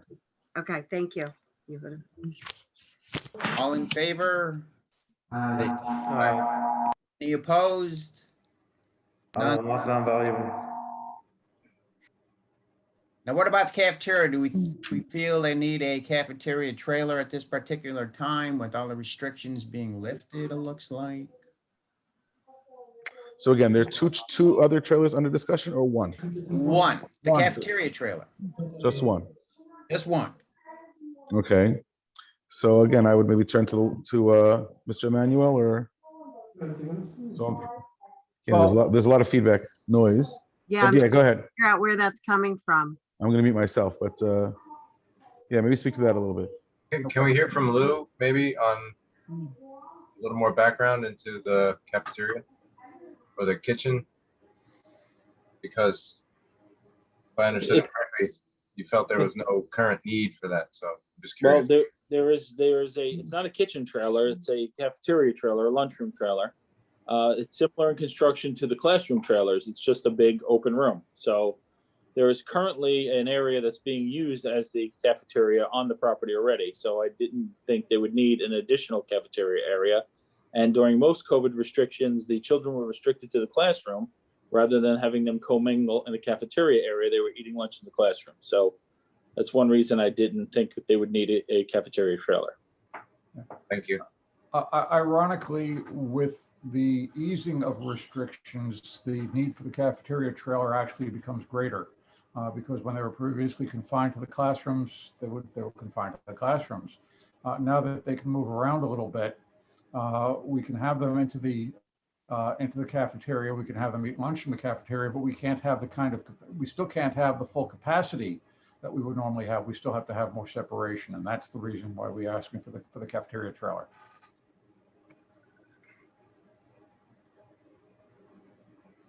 Ira, is social distancing still 6 feet required for eating? I don't know if it's 6 feet or 3 feet. And, you know, I didn't check. I didn't check in the past 5 minutes. It keeps changing. I should know this with an 8-year-old, but I'm not sure. I think the classroom social distancing went to 3 feet, but I'm not sure if eating has changed. I wish I could tell you. I don't know, but I do know that there is a requirement. There's still, I believe there is still a requirement for social distancing of some distance, and also capacity restrictions. But you did say the students are currently using another building to have lunch. I don't know if they. Where's Moshe or Yitzhak? Now you're asking an operational question. Well, I thought that's what you said. They're using another location. No, Lou said No, that. Lou said that. Yeah, I Lou think said it that. was Lou said that. open area they were using. Lou said that. Moshe, perhaps if you can. Moshe Rotenberg, I'm unmuting you. Is that me? Moshe- Moshe Rottenberg. Only you know for sure. Yeah, go ahead. We can hear you. Okay. No, Can you no, hear me? no, not Moshe Rosenblum. Moshe Rottenberg, who is with Central. Yes, UTA. I'm trying to unmute him. Moshe Rottenberg. Or Isaac's there. Isaac Gruber, are you there? One of you? Can you speak, please?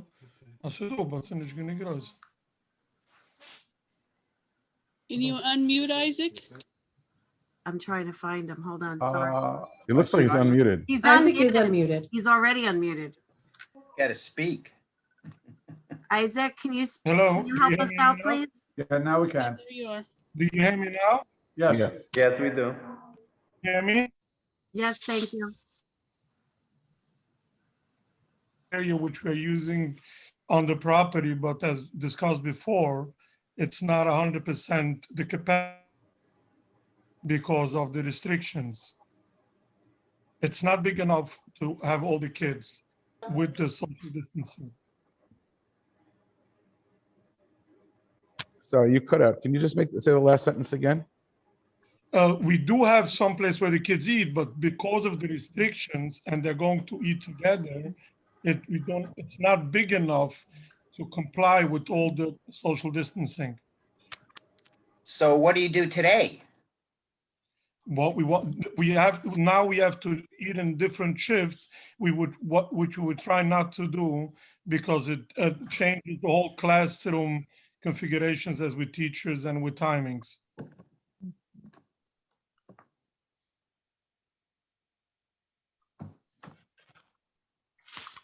Okay.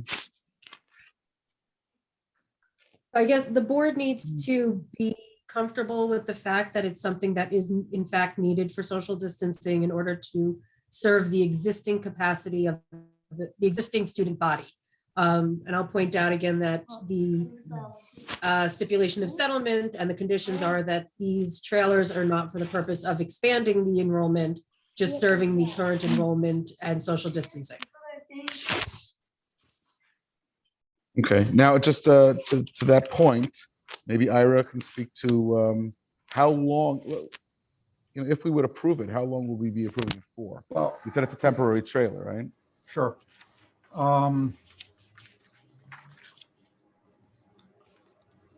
As we set forth in the narrative, what we're seeking, and let me make sure that I get this absolutely correct.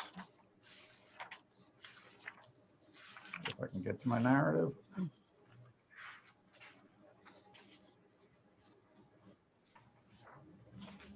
Okay, so what we're asking is for the lunchroom to be there for the remainder of the school year, as long as the COVID guidelines are in place that require it, and then also if the COVID guidelines continue for the next school year, to continue into the next school year. What if the COVID guidelines are lifted? Well, we're asking that the trailer be there, but obviously, once the COVID guidelines are lifted, per your guidelines, we will have them removed, but we're looking for them to continue into the next school year, as per the stipulation. So you're talking about 21 to 22 school year. If you had the cafeteria and the guidelines were lifted halfway through the year, you would continue to the end of 22. I believe that's what the stipulation says. The stipulation does say for the school year, and then they have 30 days after expiration of the approval to remove them. I do think it might be premature at this point to ask for 2022, but I leave that to Lou. What is the school year, just as a matter of knowledge? It's consistent with the public school year. So September to June? Yes. Thank you. And if the building goes up before the COVID restrictions are removed, or before the school year ends, would the trailer still be necessary? I'm sorry, I didn't quite hear that, Mr. Freeland. Sorry, if the building, the main building, is constructed before the school year ends, would the trailer still be there and be necessary and remaining? I believe it would be, yes. And would still be used? Well, because the new building is for classroom space. Mm-hmm. So the cafeteria in the new building wouldn't accommodate everybody with these shifts. Isaac? There's no cafeteria in the new building. The new building is strictly classrooms and office space. Mm-hmm.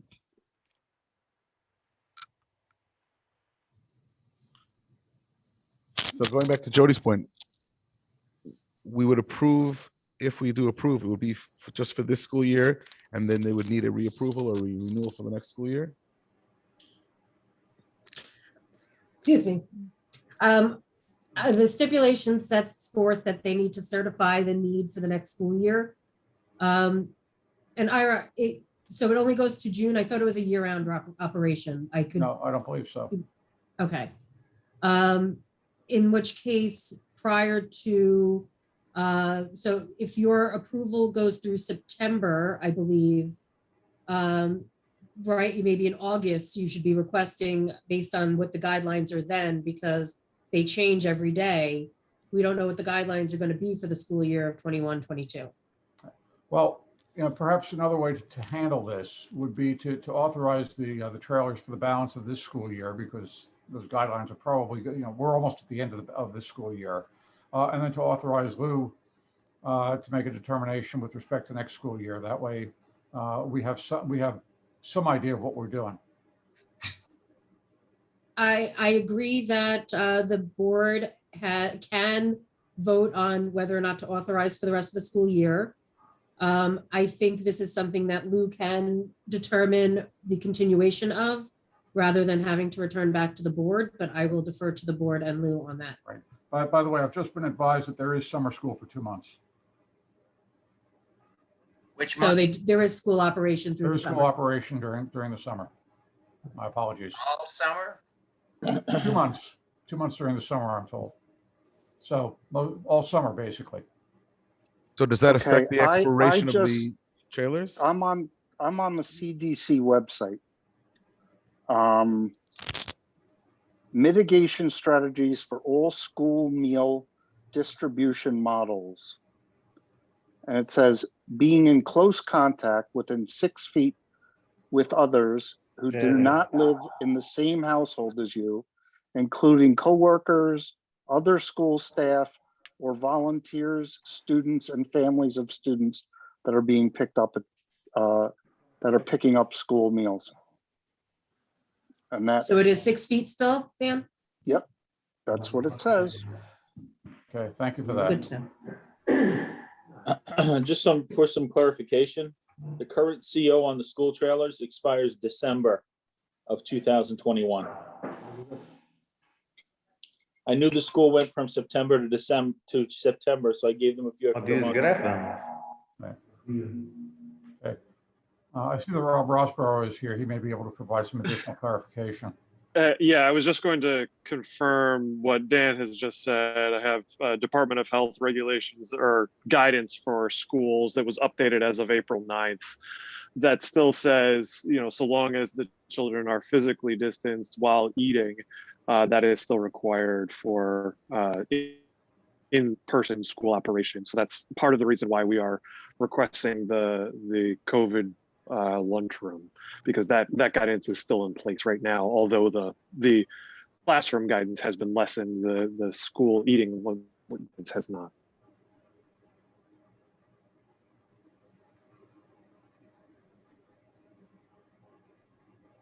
Okay. So just to go back for a second. I'm also sending Suzanne, and let me see if Ira comes up. I don't think he'll come up. Yep, he does. And Ira, the CDC guidance on safely distributing school meals during COVID-19. Done.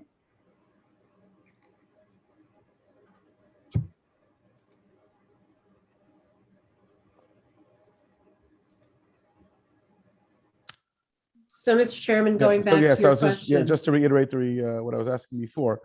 So would this approval be to the end of June or the end of August? Well, it sounds like the CO is good until December. I was just gonna say. till That's the end for of the year. and that would be the same time frame December for the 20. trailer? For the lunchroom trailer, Yeah. I would suggest that you make the COs the same time frame, just to avoid any confusion. Mhm. Okay, so it would be the end of December. Correct. Again, that's up to Lou. December of I'm just, 21. Yeah, December of this year, another 7 months or so. But prior to the next school year, the applicant should certify to Lou that they need it for that school year. Even though the CO goes through December, they still need to certify for the school year. Mhm. Okay. So how do the board members feel about the cafeteria trailer? I think it's important. Maurice, Russell, John? So I guess just to, confirm my understanding, the need for this lunchroom trailer is based on the fact that currently the students are eating or are restricted to the classroom, but with the easing restrictions, they're allowed now to eat outside of the classroom. So now this is an additional space for them to go. Is that so far so good? I'm okay with that. Pretty much, yeah. And then I guess prior to COVID, is the lunchrooms not big enough, I guess, to accommodate social distancing then? Correct. Okay. And the benefit of having this trailer is, I forget who spoke earlier, I think it's maybe an administrator at the school, is that right now they have to eat in shifts, I guess, in order to again accommodate the social distancing. And this would then go back to more of a regular school day where folks or the students can break, go to lunch all at once, and then come back and go back to school or class. Got it. Yes, sir. Okay. Yeah, that was a good summary, I think. I have no other questions. Dan, anything? Okay, any of the other board members, John or Maurice? Hey, it's only one more trailer and it's coming down when the other ones do. Yeah, okay. Need a motion. I'm ready, a motion. Jody, do they need to pick where that's going to be located? It's shown on the plans. So Lou, are you satisfied with the location? And then is the board satisfied with what's shown on the plan? Lou's nodding for anyone who doesn't see that. And that is building 18, I believe it is.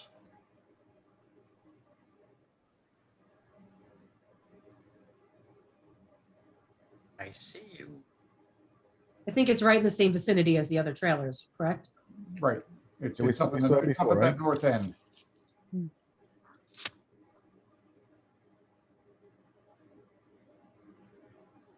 Okay. So, a motion to approve? I'll second. All right, let's make it a little more detailed than that. Yes. Motion to approve a lunch trailer where shown as building what, Ira? I think it's Number 18. 18? Yeah. 18 on the site plan last dated, whatever the date is. 421, I think it is. For what? I think it's 421. 422. I'm For- sorry, 422. Thank you. For a period of time to correspond to the other temporary trailers. I'll I think second. that covers. That covers it. Yeah, okay. Okay. All in favor? Aye. Aye. None opposed. Okay. Thank you. Okay, Very much. we have to go back to something. Sorry, but we have to get into the record, the names and dates of the letters received from the public. Okay. Jody, since you have them printed out, can I ask you to just double check me as I read them? Because I might not have them all here. And I don't know if I have all of them, but I'll check what I have. And I've gotten more emails since we're on the meeting, so they'll have to just go into the next meeting. I looked Okay. at my phone and I have 15 more emails. Okay, the village, They're all note for the record that the village received a number of emails from interested residents with regard to the Central UTA application, and some of which haven't even yet been printed out, but all will be included in the record of this matter. Okay, so I don't need to read the ones I have in my hand? If you could only read. I'm just gonna read the name and the date, and that's it. All right, go ahead. All right, Helena Bozic, May 26th, Joel and Goldie Klein, May 27th, Joel Gross, May 27th, Drazi Workberger, May 27th, Daniel Meehan, May 26th, and that's it that I have printed. Okay. That's all I have. Once again, there apparently are others, and people can still continue to send them in since it's a continued public hearing. Anything received by the village while the hearing is open will be made part of the record. Correct. Thank you. Okay, bye-bye, guys. Bye, Central UTA. So we're ready. See you next month. Yes, thank you for coming. So Dan, you have to now leave, and I will text you when you may return, because the next application you have a conflict on, and Scott has been Yes, waiting I'm recused. very I have patiently. recused myself and Yes, you continue to recuse myself from this application. Good night, everyone. Thank Wait, you. wait, We'll see before you we soon, do Dan. that, before you leave, Dan, we should do the quick adjournment of State Street, if you'd like to do that, Chairman Freeland. Yeah, so that's a motion to adjourn? No, not a motion to adjourn. Well, you have to. I know they adjourned. Yeah. It's actually a motion to continue the public hearing that on whatever number Stage Street at the request of the applicant's attorney, Paul Baum, to June whatever. June 23rd. Okay, 23rd. so it's already at 7:30 adjourned to the PM. next meeting. We know which meeting. Well, we have to do a motion to continue but the that's- adjournment. That's the request. Okay. Yep. So introduce a motion to adjourn and to continue the meeting for 130 Route 59, 20 and 20, 22 and 24 Stage Street to the next meeting, which is when? June 23rd. 24th, June 24th, 2021, at that planning board meeting. I need a That's second. the motion. Anybody second? Russell Hochside, all in favor? Aye. Okay. Now, Okay. Dan, I'll text you when you can come back on. All right, and if I'm awake, I'll get back on. You'll go have some coffee right now. You can send some to me. I could use it. All right, have a good. Just kidding. I know. Okay. I'll see Okay, you soon. so the next application is a continued public hearing for RWE Solar Development LLC, 375 Route 59 for the battery energy storage system for the proposed site plan. And Scott, I believe you're on, correct? Hello. Hi, sorry about this. Okay. All right. All right. I don't know. I believe Christine, I see Christina on if you want to start. And Sure. in the meantime, I will also text your, I don't know if he's on, the consultant, because to make sure he gets on, okay? Okay, sounds good. And can you hear me, Suzanne? Or Yes, I audio can. coming through? Yes. Perfect. All right. Thank you, Suzanne. Hello and good evening, board members. Thank you for letting us present the project update today. I'll keep this introduction short as we have a lot of material to cover and I recognize the time and getting late. I would like to ask the board to please save all your questions for the end of the presentation and we'll address accordingly. I wanted to briefly introduce the team on the call before we begin. For the RWE team, you have me, Christina Casares, the developer on the project. Hello, some familiar faces. my teammate Rahul Ramanan, director of our energy storage design group here in the US, and my other teammate Sunil Badi, construction manager for the project. The vice president of RWE's energy storage group for North America is also on the call. Today is Luigi Chiavarella. Apologies, boss, if I butchered your last name. We have two sets of consultants on the call as well. Barbara Wagner and Dwight Herringer from Stantec, our environmental and civil engineers, guiding us through the early development permitting process. They can further address the updates made to the site plan and other application materials later on. Our second set of consultants are from Energy Storage Response Group, or ESRG for short. The ESRG team are recognized experts in energy storage safety, as they are very familiar with testing, code compliance, energy response, site safety and training. Paul Rogers and George Hugh are both retired FDNY lieutenants with over 25 years of field experience each. We also have Rob Panashi and Hyde Clark on the call, who are our municipal law counsel from the firm of Young Summer. And from Orange and Rockland, we have MD Sakib, section leader for the Utility of the Future program, which encompasses this project, Elizabeth Ruiz and Jeff Pfeiffer, both project managers on the Orange and Rockland side, Trish Austin, a manager on the regional and community affairs team. And we also have Anthony Natali, a specialist from Con Ed's emergency preparedness team, who will be providing a brief presentation of Con Ed's recently completed ozone battery storage project in Queens. And prior to that, the Orange and Rockland team will be providing an overview of the project need and how this came to be.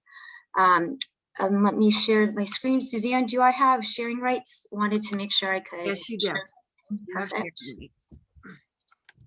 All right, please let me know if you guys can see my screen. Yes. See it? Yeah, Okay. I see it now.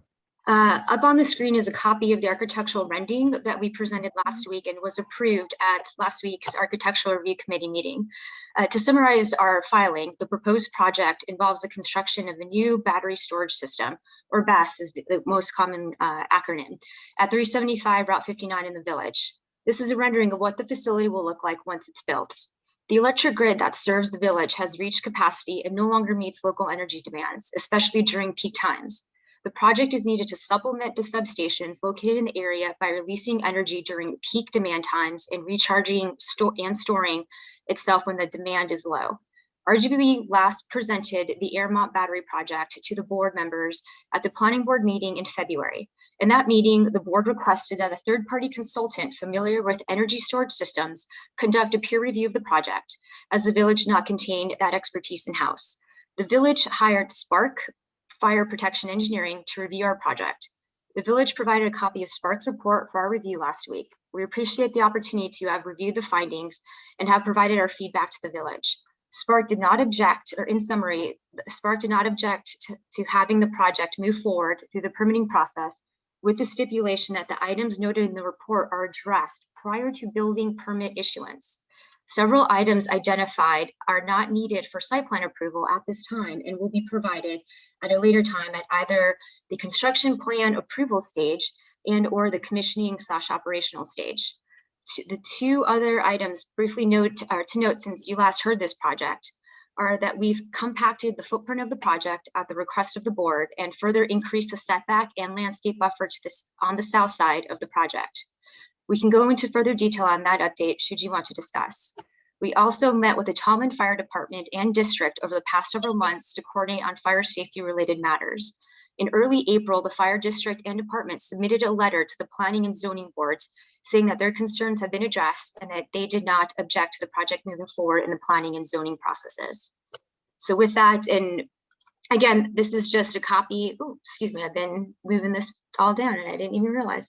So again, this is just overview of the project that we're proposing. I believe you guys have the black and white copies. And Suzanne, I'm not sure if the board was provided what we submitted to the Architectural Review Committee. Oh, you're on mute, Suzanne, sorry. No, Okay. I did not give the planning board what was submitted to Submitted to ARC. Okay, so just as a general overview, this is a colored version of what you guys are seeing in black and white. So we thought that this would be a little bit easier of a depiction to process versus just the black and white plan set. So again, this is the battery storage project with the enhanced landscape and vegetation along the perimeter, along with the fencing on the south side that abuts the residential area. And here's just a zoomed in viewpoint of what the containers will look like. And yes, they will be painted green. So everything you see here is what will be installed.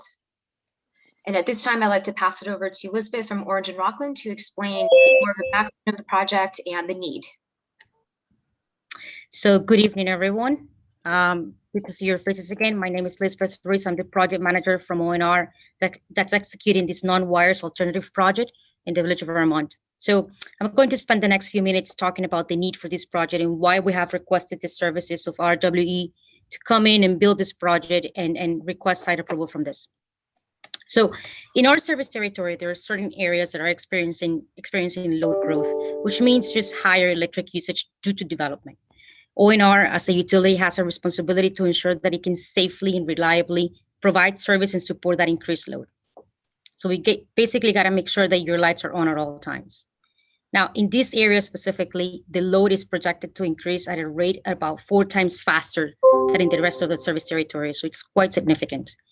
Starting in 2022, next year, our projections put 2 circuits that run through the village of Vermont. Those are labeled as 44.5 and 2, and you might hear about them later, to be overloaded, meaning their demand exceeds their design capacity, and that demand will continue to increase every year.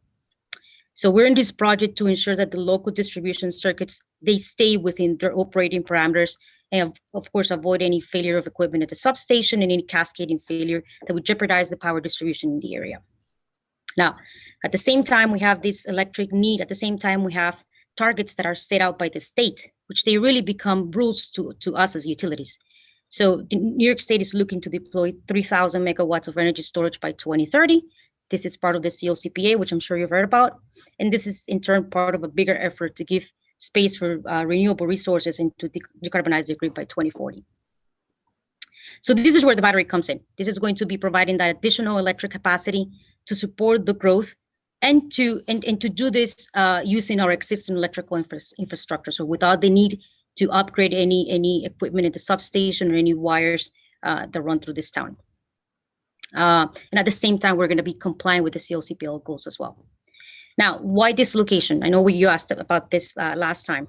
So our engineering team and the RWE development team determined that this is the facility that's most viable, the most viable location to serve this, because both circuits run through this parcel and they coincide at this location. So this is the reason why this location is specifically optimal.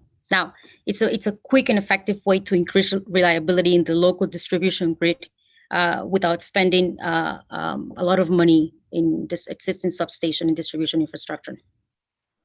I know from the comments from last time that you may not be familiar with a lot of these projects coming online in urban or residential areas. Our sister company, we have about 3 projects that are coming, one that came online last year and 2 more that are coming online next year. And our sister company, Connect, has about 12 projects on their portfolio that are either coming online or already online in New York City, so in a very densely populated urban area. So we invited you to come down to Ozone Park, to Queens, to pay a visit and for you to see yourself what these systems look like, and that they can be sited next to school, to church, to homes. And we understand that you couldn't make it. I mean, it is a long commute, so we have prepared a presentation. Actually, Anthony Natali, one of our SMEs in this project, excuse me, from Con Ed, prepared a presentation. He's going to be walking you through it, just so you see what these systems look like in urban areas. So with that, I'll pass it along to Tony. Good evening, folks. Anthony Natali here from Con Ed Emergency Management. My expertise at Con Ed is industrial firefighting. I manage risk and emergencies. So tonight, I think it's kind of difficult to ask you to render a decision on things you can't see. So in lieu of you coming down to Queens, we're going to bring Queens to you. So if I have control of the screen, I can take you through our presentation. And basically, it's a snapshot of the Ozone Park Energy Storage Facility. Now, one of the other things I do is I sit on NFPA 855, and I write code for energy storage. So I work with Paul Rogers closely, who spent his career in hazmat. So this is the footprint of the facility in Queens. To the left side here is a church. To the right side here is Middle School 137. Here's the snapshot from the street. Church. Wait, we're not seeing yet. Hold on. hold on. Sorry about that, folks. We got faith in you. Come on.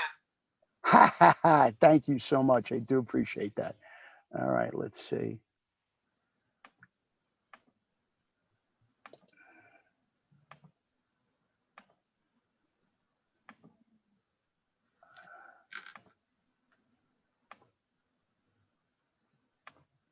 Can you see it now? Yes. I see. How's it? We see it. Ah, outstanding.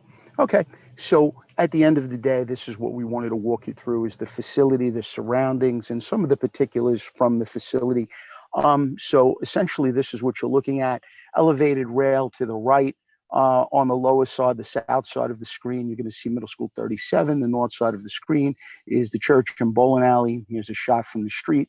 Church on the left, Middle School 137 on the right. As we pan to move inside the facility and give you a little better view, this is what it looks like if you pan left to right.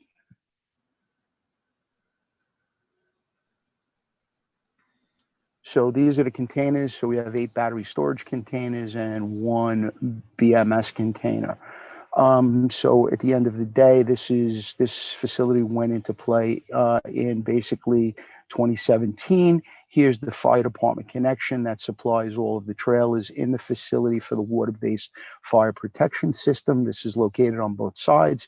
This is a view of the front side of the energy storage containers in the building, looking at Middle School 137. And this is a school with our back, a view with our back to the containers, looking out at our residential neighbors and the school on the left-hand side.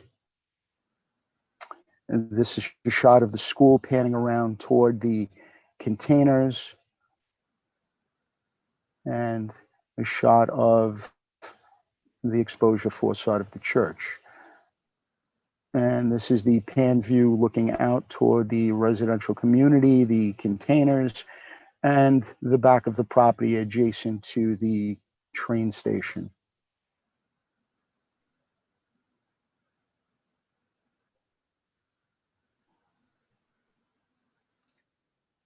So I'm going to walk you through what's inside one of these containers.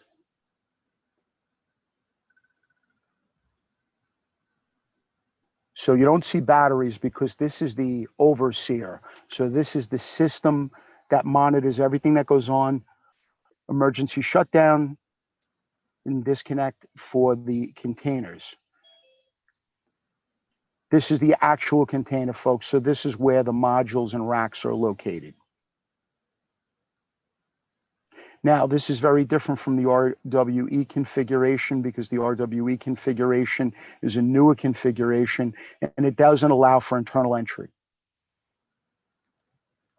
Sorry to interrupt, just 1 second. Can you just read the caption that's under the picture? Ours is covered by Yes, something. I actually just explained it. So what it says is very different from the Muncie facility. This was an older design where you can actually walk inside the container. The RWE concept, there's no internal access.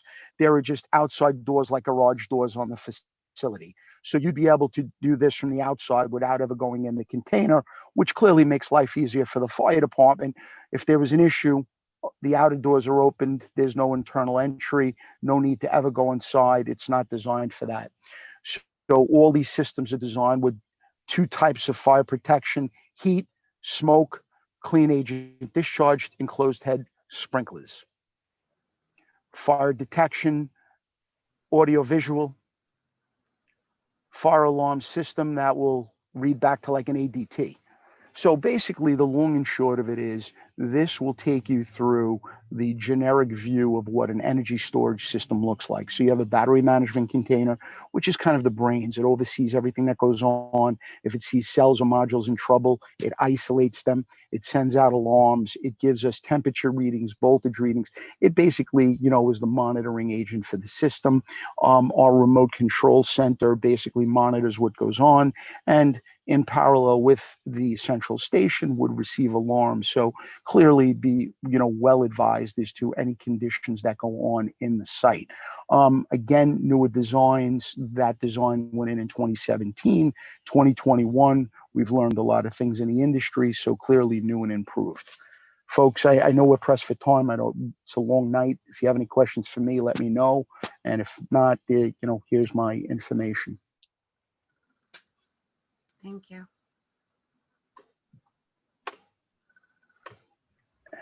Yes, thanks. Thanks. And Paul, did you want to go? I think we had some other notes just to make sure that we had some comparisons called out for you folks on what the Ozone Park, what was installed there versus what we're proposing now at the Airmont Best project. Yeah, thanks, Christina. And nice job on that, Tony. Can everyone hear me okay? You could speak up a little more. I'm sorry, can you hear me? Can you speak up a little bit more? Can you hear me now? Yeah, we can hear you. Okay. So good evening, everyone. Thanks for letting me speak here tonight. I'm from ESRG. My name is Paul Rogers. Like Tony, I sit on the NFPA 855 standard, which is the standard for energy storage system installation throughout the country, plus the International Fire Code, which is the current code that the New York State has adopted. I sat with the Department of State Code Enforcement on adopting this code because we felt it was the safest code, not only for the firefighters, but also for the residents. And there was a lot in there that really made a difference on safety. As Christina said, there are some comparisons. There's a lot of similarities on what Tony showed in Ozone Park and what we see going in with RWE at this proposed site. One big difference is this new destructive testing that wasn't around when the Con Edison in Ozone Park system was put in. This new destructive testing has really been a game changer, and it's really holding battery companies' feet to the fire to make sure that they're putting in safe systems. It's a destructive test that collects data, and that data is used to make sure that if there was a failure, that this thing would not get out of hand. They can manage any type of failure that would take place. So this, again, 9540A was the game changer for installation of energy storage systems. And that is in the IFC 2021 code, which was adopted by the state of New York. And they were the first people in the country to actually adopt it. They actually adopted out of cycle before it was out. It came out in 2020. And again, it wasn't supposed to be out in 2021. So with that being said, I just wanted to let you know that this particular system has a lot more layers of safety than what we saw before. And it's just because that system just was brand new and when it was going into New York City. And I was part of the authority having jurisdiction with the New York City Fire Department in approval of that site. And we really took a good look at that. And there's tremendous amount of similarities than what we see with RWE in the site up in your location there in Airmont. Thank you. Thank you.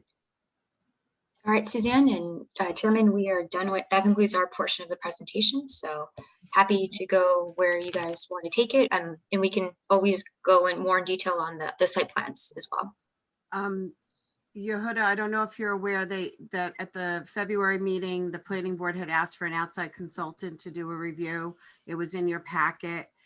Today, I sent some of the comments to their review that were sent just high level. The consultants that did the review are on the call if you'd like to hear anything from them or if the board has any. Those are the people from Spark? Yes, they're both on, Steve and I believe Paul, correct? That's correct. Good evening. Hi. Hello. Go through their findings for us. Okay. You can go, gentlemen. Sure. I mean, so on a high level, well, I'll go through it on a high level and then and if you want us to dive into something more specific, we can. But generally speaking, we've reviewed what was provided for compliance with the applicable codes, be it the fire code, UL 9540A, so on and so forth. And again, in general, most things we found were compliant. What we did was we provided a conclusion section to our report that listed items either as partially compliant and not compliant. And I don't want folks to get too hung up on the wording that was used because we don't want there to be any interpretation that means that it's not complying with something in the code.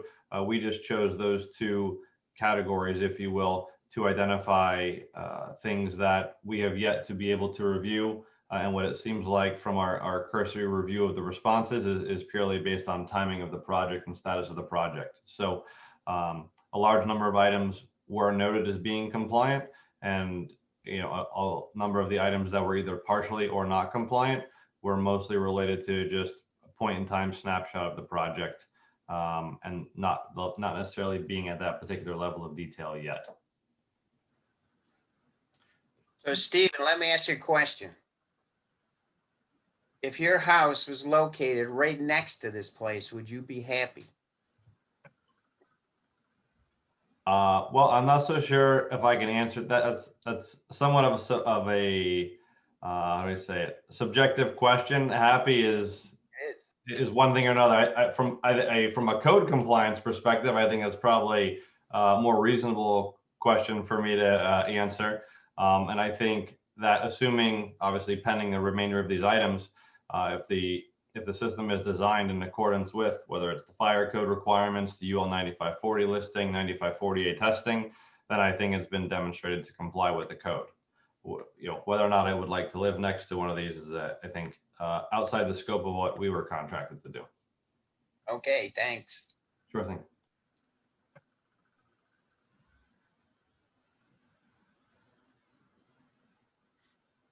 Do any of the board members have any questions? I'm just curious, have there been, I know the Ozone Park project is different. It's not as updated as the Airmont project's going to be. Have there been issues over the last few years since the installation of the Ozone Park project? No, sir. There has been no issues. The system has been in service and it's been operating seamlessly throughout the course of the summer, where we use it for peak demand. Has there been any issues with any of these systems that you're aware of anywhere? Well, none of our systems. I think that's a broad question. I want to make sure I answer it appropriately. So we haven't had a problem with any of our systems. I think there were issues with the older systems, not so much relevant to us, if you look at it more on a global basis, but that was years ago, and everybody seems to have learned those lessons and improved their design process. And how many systems do you have, Anthony? Right now, there are 3 in, and there are quite a number that are going to be installed. So I guess I'm sorry, did you want to jump in? I don't have the exact number in front of me, but with the directive from the governor, we're all moving toward green energy, and this is the answer. So I do have, from about a month ago, Con Ed has about 12 projects in their portfolio, whether online or coming online soon. How many are online, Elizabeth? It's probably the number Tony knows. So I'm assuming it's 3. They're still being designed, approved, and they haven't been built yet. So the idea behind these, the reason that you install these, is because we realize that traditional substations are really not needed anymore in most cases, because your peak is only in a small window of the summertime. So to install these, it's a lot less of an environmental impact. You're not digging up streets, installing feeders, oil-filled feeders, and oil-filled transformers, and so it just seems like this made a lot more sense. No noise, no issues, very, very quiet and reliable systems. A couple of years ago, I would have said, I don't know if I want to live next to one. You know what? I tell you the truth, I agree with Sparks. If it's designed right, I mean, based on some of the neighbors that I've had in my life in Brooklyn, I might take the energy storage place. What is the life cycle of the batteries? You have to change them out. How long do they last? I apologize. I'm not an engineer. Basically, I'm more on the risk side. I can get you an answer to that, and that wouldn't be a problem, because I think that's pretty standard for the lithium ion phosphates. So I can take that if Christina won't take it. It's about 15 years, 15 to 20 years. And I know the place you're looking, the location you're looking at Airmont. That site, you won't expand it any larger. That's as big as it's gonna get. That's correct. Now you mentioned that electricity is at capacity. Well, how much extra power are you gonna provide? And how long in the future do you think that's going to meet the need? A year, 10 years? So these batteries, and Christina, feel free to jump in, they're going to be providing 10 megawatts of capacity. And we believe this is going to serve the needs for at least 10 years. That's correct. And that's exactly how we designed it as well. I read required training response, and they said that they were happy with the training they received. Is there like annual training they have to get updated on? Make sure they're up to speed? Considering the life cycle of how Tallman Fire District is, I think they hire every year. So we have offered training upon commissioning. So once it's built, we will walk them through the system, let them take a look and see what, we'll open up the cabinet doors, let them see what this looks like, and provide the necessary training. And we will be offering that on a yearly basis. Again, if the new members don't funnel out and it's the same old team, and we'll still offer the training, but it's up to them if they want to take it on or not. Okay. All right, I'm good. Just a question for O&R. You were the ones who asked for this site, right? You're the ones who proposed it. It was a joint effort. So we definitely wanted a site that would cover both circuit routes, 44.5 and 44.2. And RWE was responsible for finding this particular site. Yep. So we're drilling down into.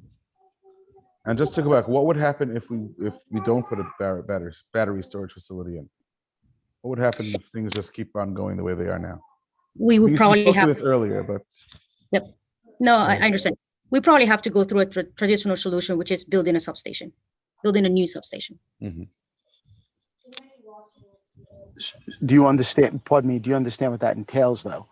That's digging up the roads or installing transmission towers to bring in feeders overhead that are hundreds of thousands of volts.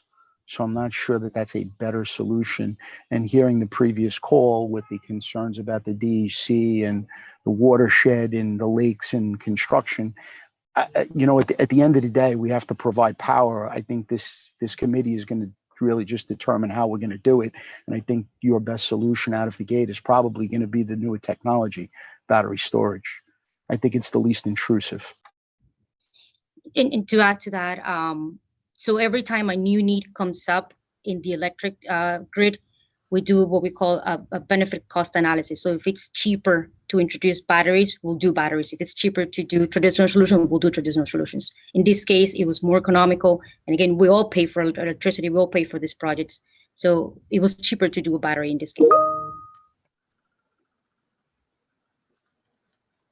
How long will construction take?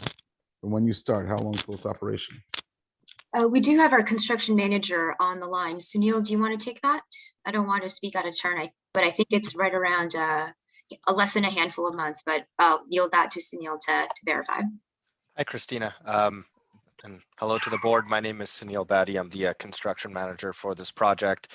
Christina's correct. The construction is expected to last just about 3 months, perhaps 4 if we're doing it over the winter months and over the holidays.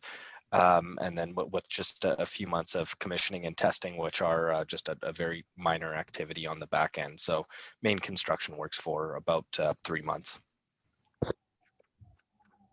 Thank you, Sunil. Folks, if I can just add one thing, it seems like a lot of the people in the previous session were concerned about traffic. I know I wasn't a fan of it. And I think at the end of the day, if you understand how our system runs, we basically can run this remotely. We don't have to be there. We'll do inspections, maintenance, testing, but our impact to your traffic system is zero. So, basically in, out, and really not going to congest your roads anymore based on this project. And Anthony's correct. Just to elaborate a little bit more on that. So it's the peak time that you'll see us there will be during construction. Once this is fully operational, we'll have, a crew come out in a pickup truck. That would be the extent of it, unless, something major. But it was, just a general, regularly scheduled maintenance that's needed on the system. We will not be utilizing any utilities on site. We'll be plugging and capping as necessary. Again, the only utility that we need is just to hook up to the 2 circuits that Lisbeth identified, but we will not be using any water or any sewer. So that's another pro for the project. And who actually owns it? No, you said this before. Excuse me. Our RWE will. We will own and operate it. RWE, okay. Correct. Can I just ask another question, perhaps for Stephen, and maybe just for the benefit of the board members? Apologies, I did not thoroughly go through your report, but just looking through it quickly, I see you highlighted 13 non-compliance. There were only 6 compliant and a handful of partially compliant. Can you please maybe speak to, I live in an auditing world. That's not a good audit report from my perspective. So I'd like to have a better understanding of what these non-compliances are and how they're going to be mitigated for us to make a decision on this project. Sure. I'll speak to how we understood it based upon the response from the RWE team, and then they can correct me if it's necessary. But my understanding is that the project has been taken to a certain point based upon where they are so in the approval process, and the partially compliance and non-compliance that we list in the conclusion are mostly related to, or almost all, probably all related to, not being at a far enough level through the project to have developed documents to that extent yet. And once they receive whatever the interim approval is for the project, then those additional items will be provided for our review for this report. I don't know if anybody from the RWE team wants to confirm or correct me there. Yes, thank you, Stephen. And I can elaborate there, Mr. Hawk. So yes, several of the items that were requested were more applicable towards a more detailed design. Like, for example, one of the line items were construction drawings. Obviously, we're not going for that level of approval yet. So once we do clear planning board and proceed on to the subsequent committee meetings, and also circling back to the planning board for approval, the next step would be generating and developing construction level drawings, which consist of detailed electrical drawings, more so geared for review for the building department, not necessarily applicable for this board. So, okay, I understand that, but I'm thinking more in terms of safety, for example, hazard mitigation analysis, large scale fire test. These seems like big ticket items that are not specific to this installation. They're more towards the technology, maybe. Some of them are, but they are equipment specific. So again, those are normally more downstream in our process than what we're presenting for conceptual site plan approval. But that we are prepared to be able to deliver that at the appropriate time, which would be, again, more for a building department review. Do other planning board members have any comments or questions in that regard? I don't. I'd like to hear from the village engineer and planner if they have anything to say. Sorry. Do our professionals have anything to? Do you want Yes, to? Mr. Chairman. Yeah, you go ahead. Gal, did you want to go or should I go ahead? You can go first and then I'll go. Okay, I just have a very brief letter dated May 21st. The comments of my prior letters have been, for the most part, addressed, so I just have a few comments. One is just sort of administerial. It's regarding the survey that should be submitted. 2 and 3 are regarding the variances. And Lou, I don't know if you took a look at that yet regarding the fence height, if there is a variance required for fence, or if there's an ability, due to the nature of this type of development, if the 8-foot high security fence would be acceptable. Number 3 is the coverage.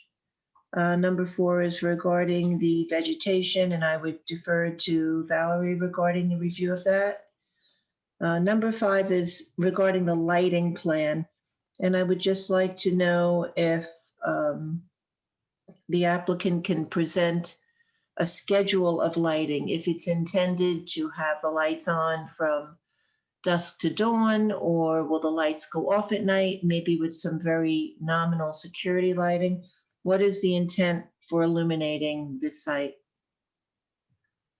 Number 6 was regarding the DOT permit, which everyone's aware of, and number 7 was regarding just erosion control. So I guess my only real open question is regarding the lighting, the plan and the schedule for illuminating the site.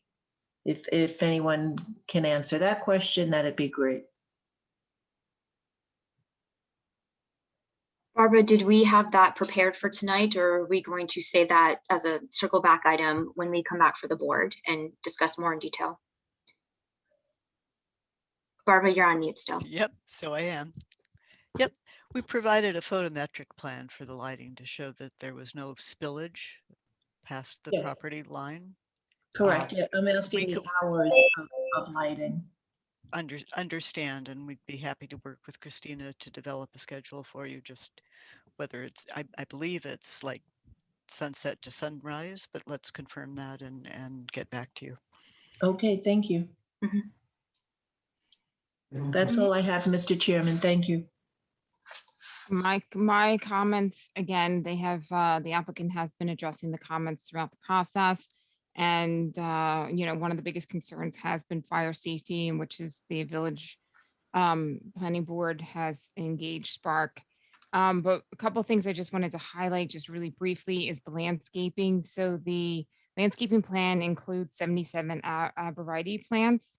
A couple of things I just wanted to highlight: the heights of the trees and landscaping table don't match what is noted on the plans. So that should be corrected. Also for the fact that landscaping is not proposed on the eastern property line. And it's something that I think the board might want to take a look at and potentially consider for that additional screening. And then also they are proposing just one type of plant species. And again, if it is something that I'm just recommending that the planning board might want to consider about having a few other species of plants within the planting plan, again, to create that screening, but then also improve the aesthetic of the property. And actually, if we may interject, oh, sorry, Barbara, we did do an update to that plan, Valerie, and Barbara, I apologize for interrupting you, but I just wanted to chime in before we moved on. So Barbara, please. Sure. Yeah, we did submit an updated landscaping plan based on the comments that we received, both for numbers of plantings and of species. We will be bringing that back for final submittal to the planning board. And Christina, I don't see any reason that we couldn't do an interim submittal should the board want to see that any sooner. We have updated the number of plantings to 88 of the arborvitae. The Architectural Review Committee had some suggestions on species that we're reviewing as well that might be more appropriate for the Airmont setting. The town species list includes pine, spruce, hemlock, and arborvitae. So we increased the number of arborvitae. We've added in some white spruce, eight trees. Due to the really limited space available on the site, we did not feel that the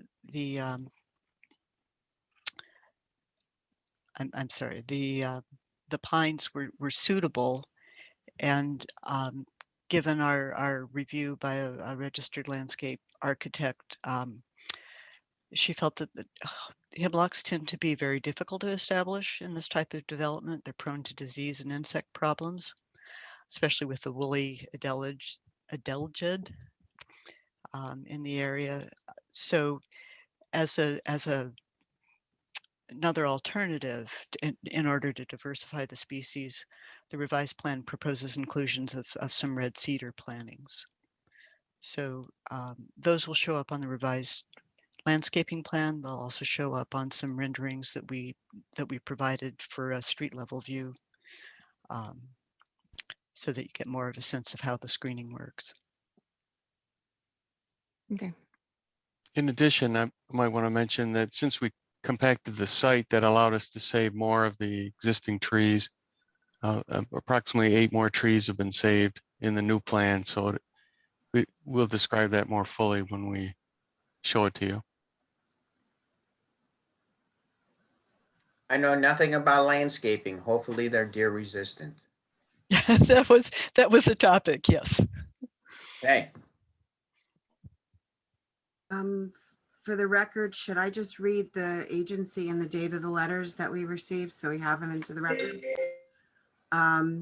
We did get a new GML dated May 19th, and we did get every comment letter that they put in here. Specifically, they asked for a must from the Rockland County Fire and Emergency Service.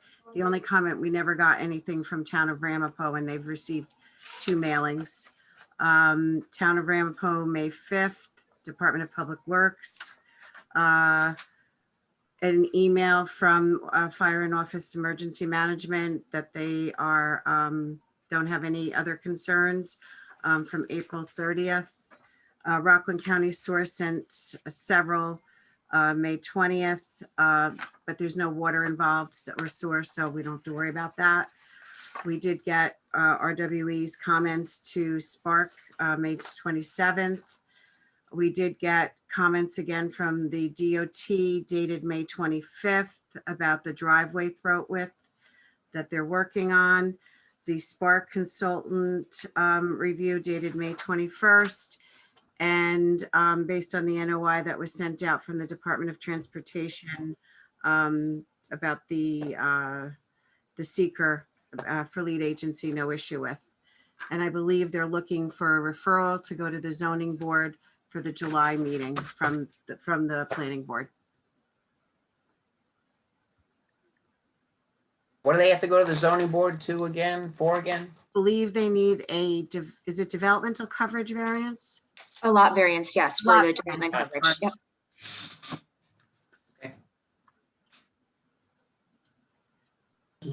So I have a question. who, okay. Mordecai, is that you? Okay, hi. I don't know if it was discussed before, but regarding the noise from the batteries, is there going to be any sound coming out of the batteries? You're not going to hear anything. The biggest noise you're going to hear are the parties at John's house. No, actually, sir, if you remember when I showed the video when we were inside the containers, they were on at the time. They don't make a sound. Okay, thank you so much. Now, Russ, you brought up some good things about not complying, and I guess because of where we are and going through the process here, they're not compliant. Are we to assume that everything that's not compliant will be compliant if it applies? That can be made a condition of approval from the planning board. Okay. Yeah, I wasn't sure if that type of aspect is controlled or handled by some other entity, but yeah, you know, making it a condition of approval wouldn't hurt. Yeah, I think we should.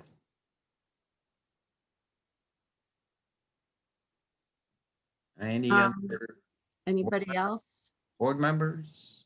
Scott? No. Do you have anything? No. We have to open to the public. Yeah, it's a continued public hearing. I'll make a motion to open the public hearing for the battery thing. Isn't it already open, or is it continuation? Do we have to Continuation. Continuation, but you got to kind of open it, then you got to continue again later. Okay. I'll second. All in favor? All right. Who seconded that? I missed. Russ. Russ. Okay, thank you. Sorry. All in favor? Aye. Opposed? We're good. Open the public hearing. Okay, I see one hand, phone number that ends in 736. 34776. You can speak. You have to unmute yourself. Phone number 347-782-7376. If you'd like to speak, unmute yourself. Hello? Hi, my name is Esther Lubar, and I'm here with my husband, Yitzhak Lubar. We live on 6 Laura Drive. This battery situation is going to be literally in my backyard. I have a couple of concerns. First of all, why would you take a chance on a project that seems to have not have gone through that much testing, especially in residential areas, in a place that has a lot of children? It's relatively populated to many other areas in the town. I know there's, empty commercial space further down Route 59 at the intersection of Airmont Avenue. Why would you propose in such a small site that's so close to residential areas where there must be tens of children living literally within a mile? And there's, by their own admission, there's, emissions that are dangerous and unsafe. I'm not that familiar with it. But how can you take responsibility? We don't know what the ultimate effects. It's a new technology. Why would I take a chance? If anyone would like to address their sure. Yeah, yes. Good evening, Anthony and Natalie. If you were on the call for the earlier part of the presentation, the installation in the city is actually between a school and a church. So if there were concerns about safety, I am hard pressed to believe we would have gotten that approval. At the end of the day, the Home Depot, the town hardware store, contains greater amounts of hazmats than you would ever see at our facility. We have the newest technology from detection to suppression. And, at the end of the day, we have to come up with a solution to provide power from your area. This is the safest and most reliable and less intrusive to your community. That's the only reason we're doing this. In terms of long-term studies, batteries have been around for a long time. And in addition, you have to also think about people. We can't get cell phones away from people's ears, and that's on a smaller scale. On a larger scale, there's been no correlation to any cancer or ill effects as a result of batteries. I appreciate your concerns, but there's no documented data to support that. There's no documented data because I don't know if this technology is around long enough. I mean, batteries at this concentration, this size, like you said about your own admission in the plan, it says that there's, a protective metal container that blocks the EMF. How can you trust this protection to be sufficient? I mean, I'm thinking along the lead disasters. We didn't know lead and asbestos were dangerous to people.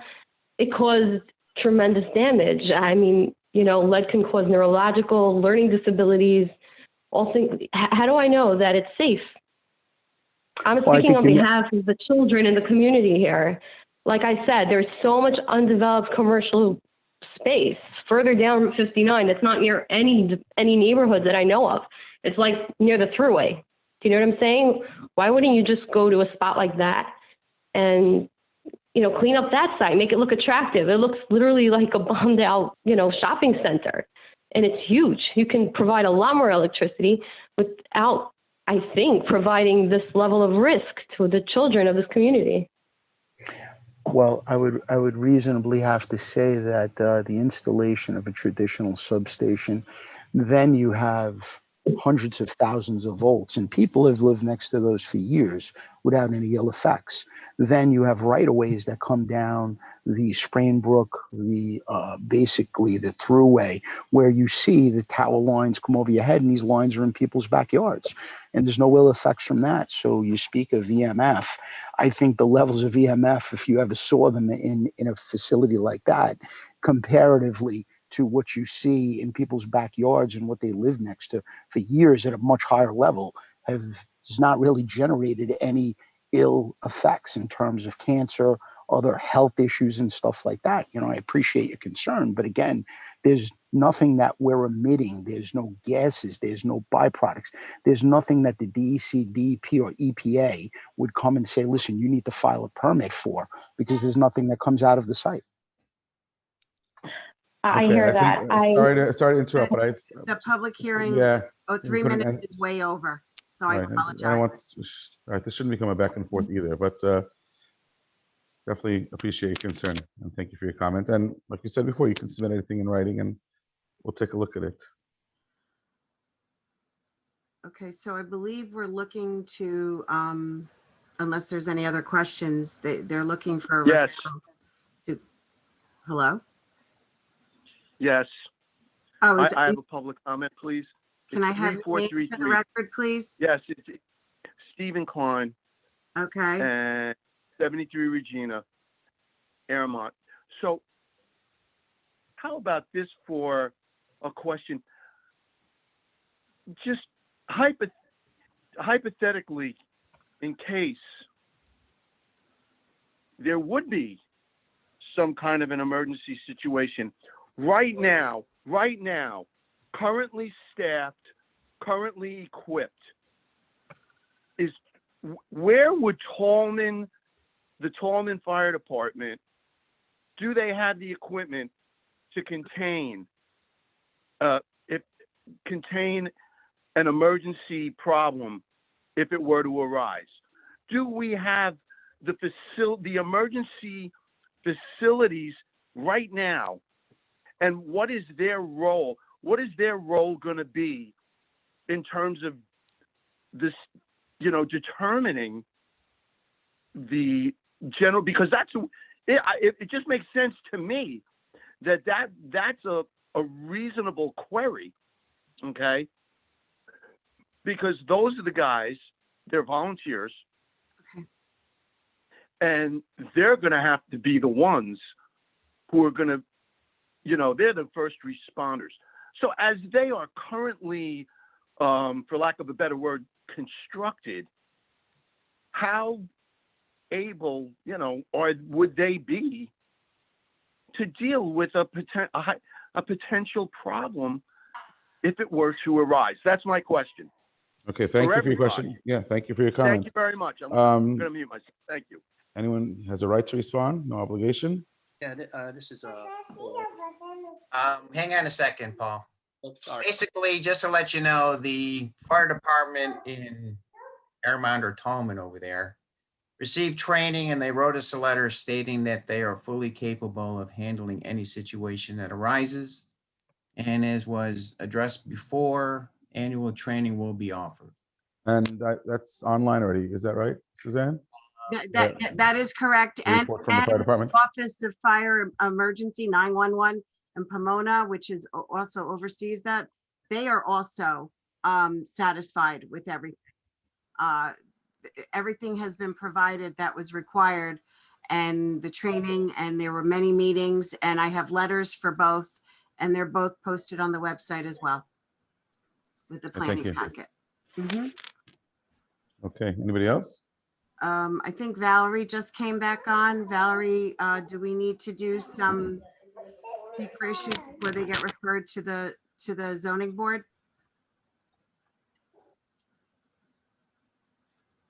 I don't know if she's still there.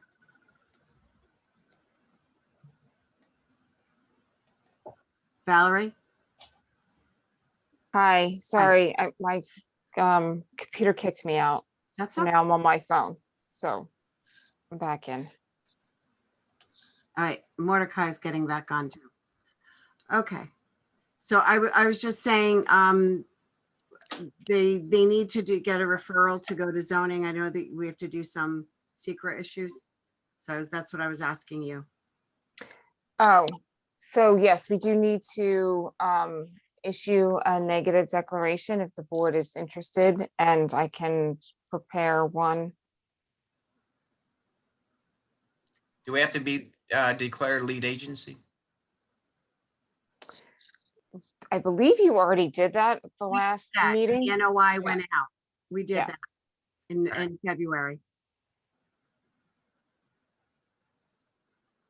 And the NOI was brought up to the zoning board. I believe it was at the last meeting.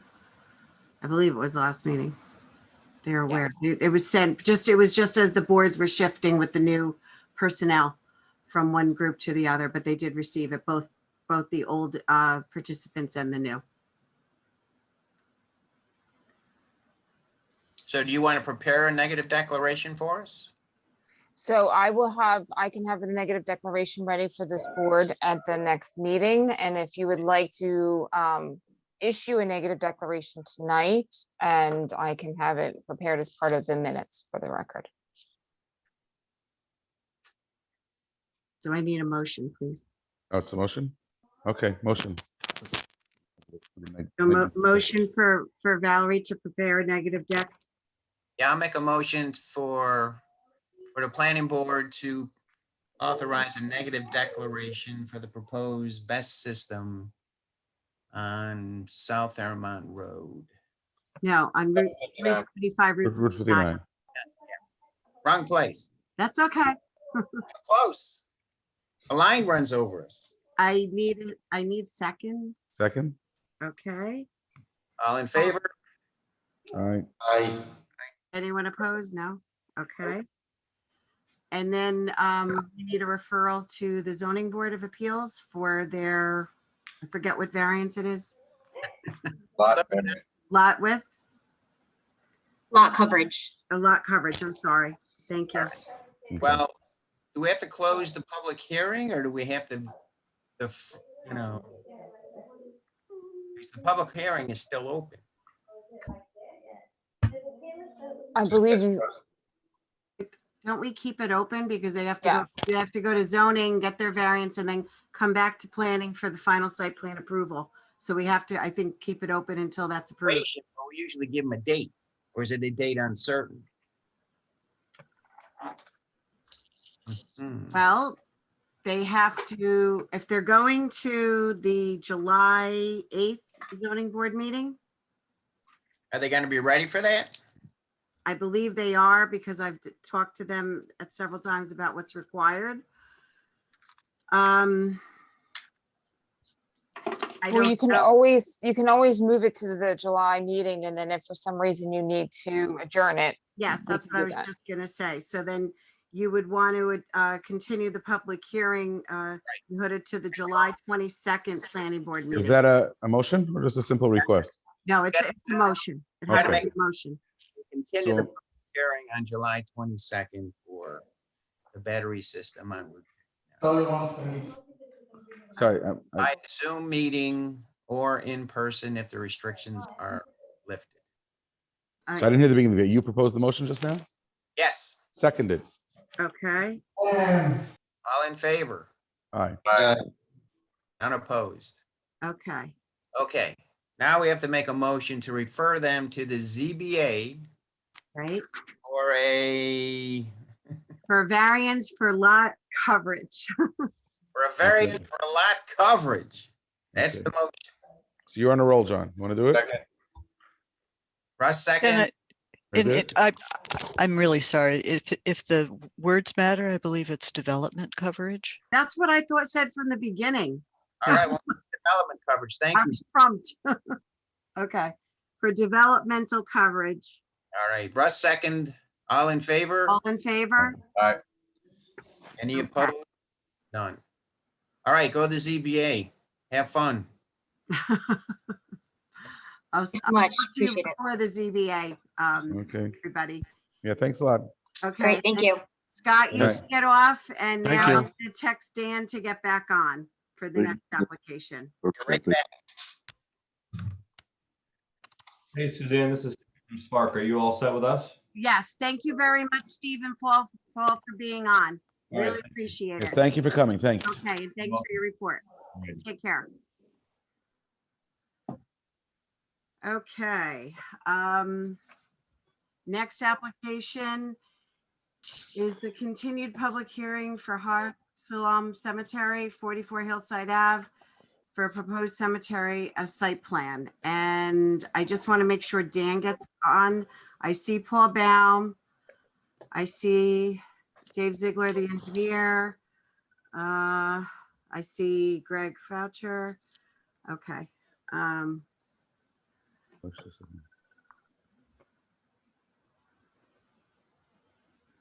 think Blythe had to leave. Who? I think Blythe Yost, the, Oh, she had to leave. That's the landscape. Okay. yes, I'm sorry, Paul. it's okay. Okay, Dan's getting back on.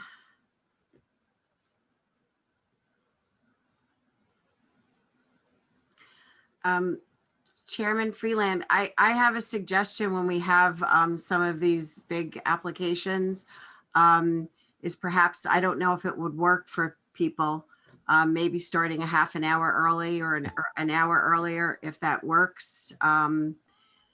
I was also thinking about with the public hearing comments going forward, maybe once I put the agenda out, perhaps putting a time frame when they can send their emails in to be heard at that particular meeting, so that there's a cutoff when we get them, and then anything we get after that goes to the next meeting.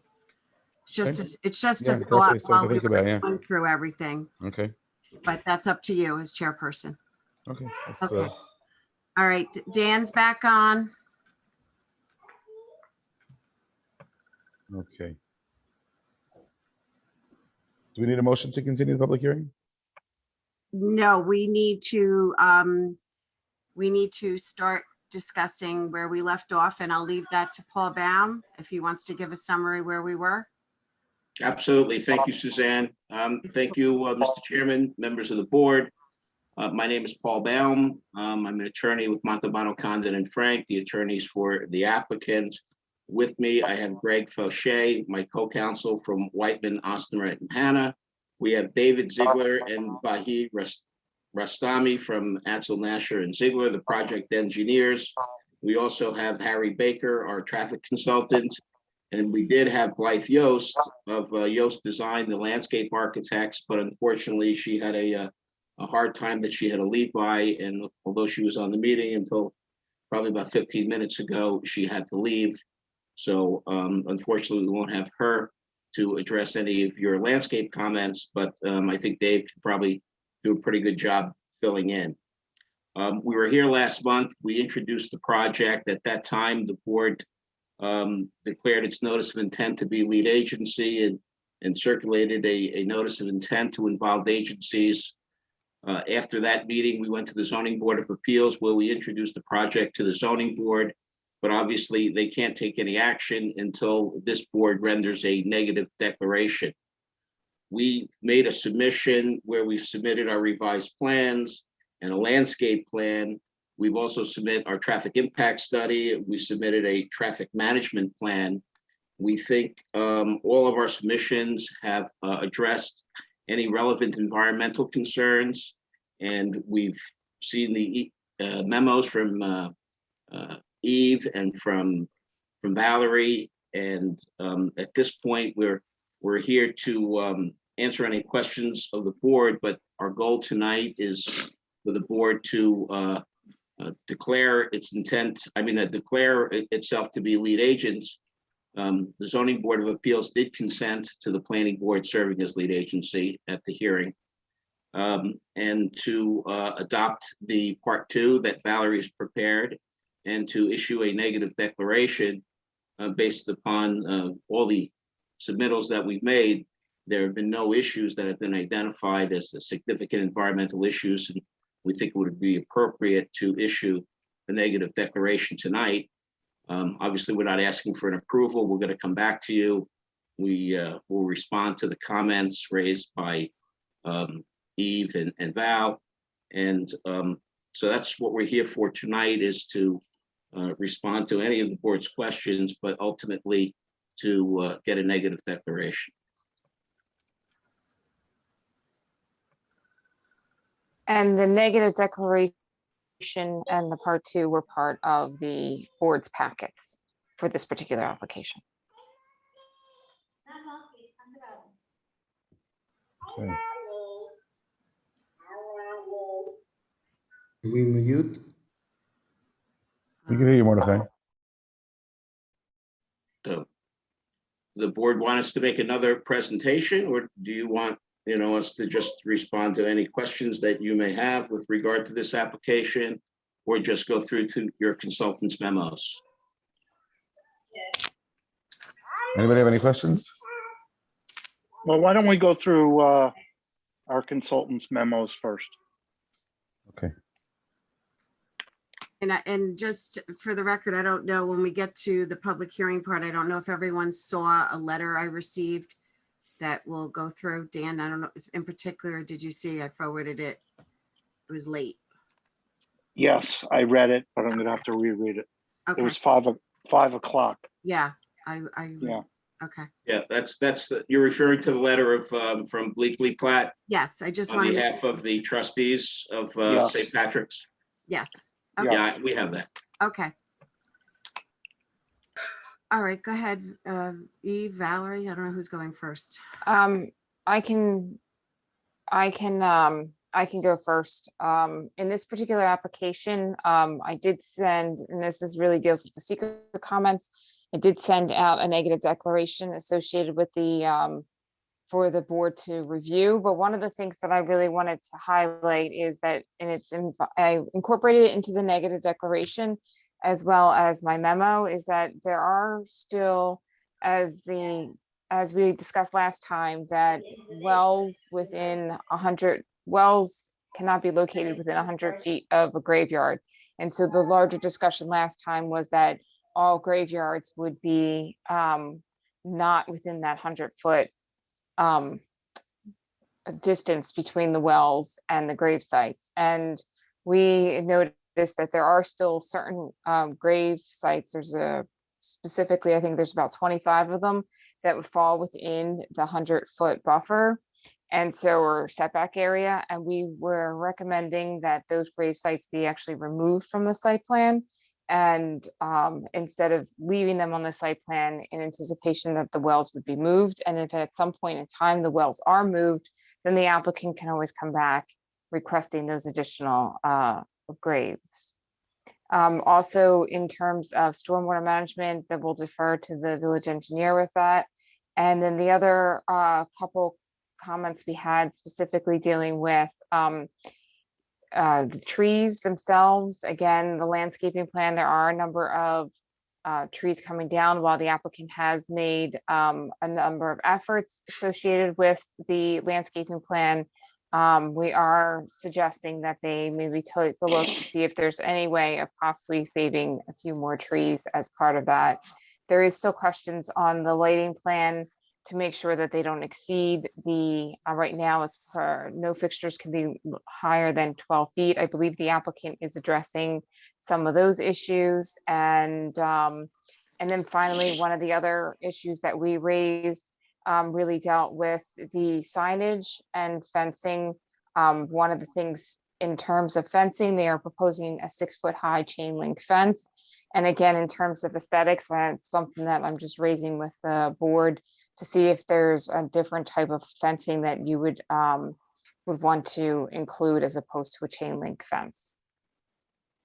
You need fencing, or can you use plantings, things of that nature? The applicant has chosen to do a 6-foot fence. And at this point in time, a 6-foot chain link fence. And at this point in time, I don't necessarily know if there's a real reason for that fence, except maybe identifying the borders of the grave.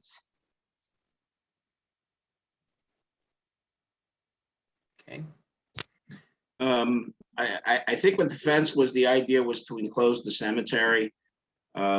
There are going to be adequate space between the fence and the grave sites for landscaping.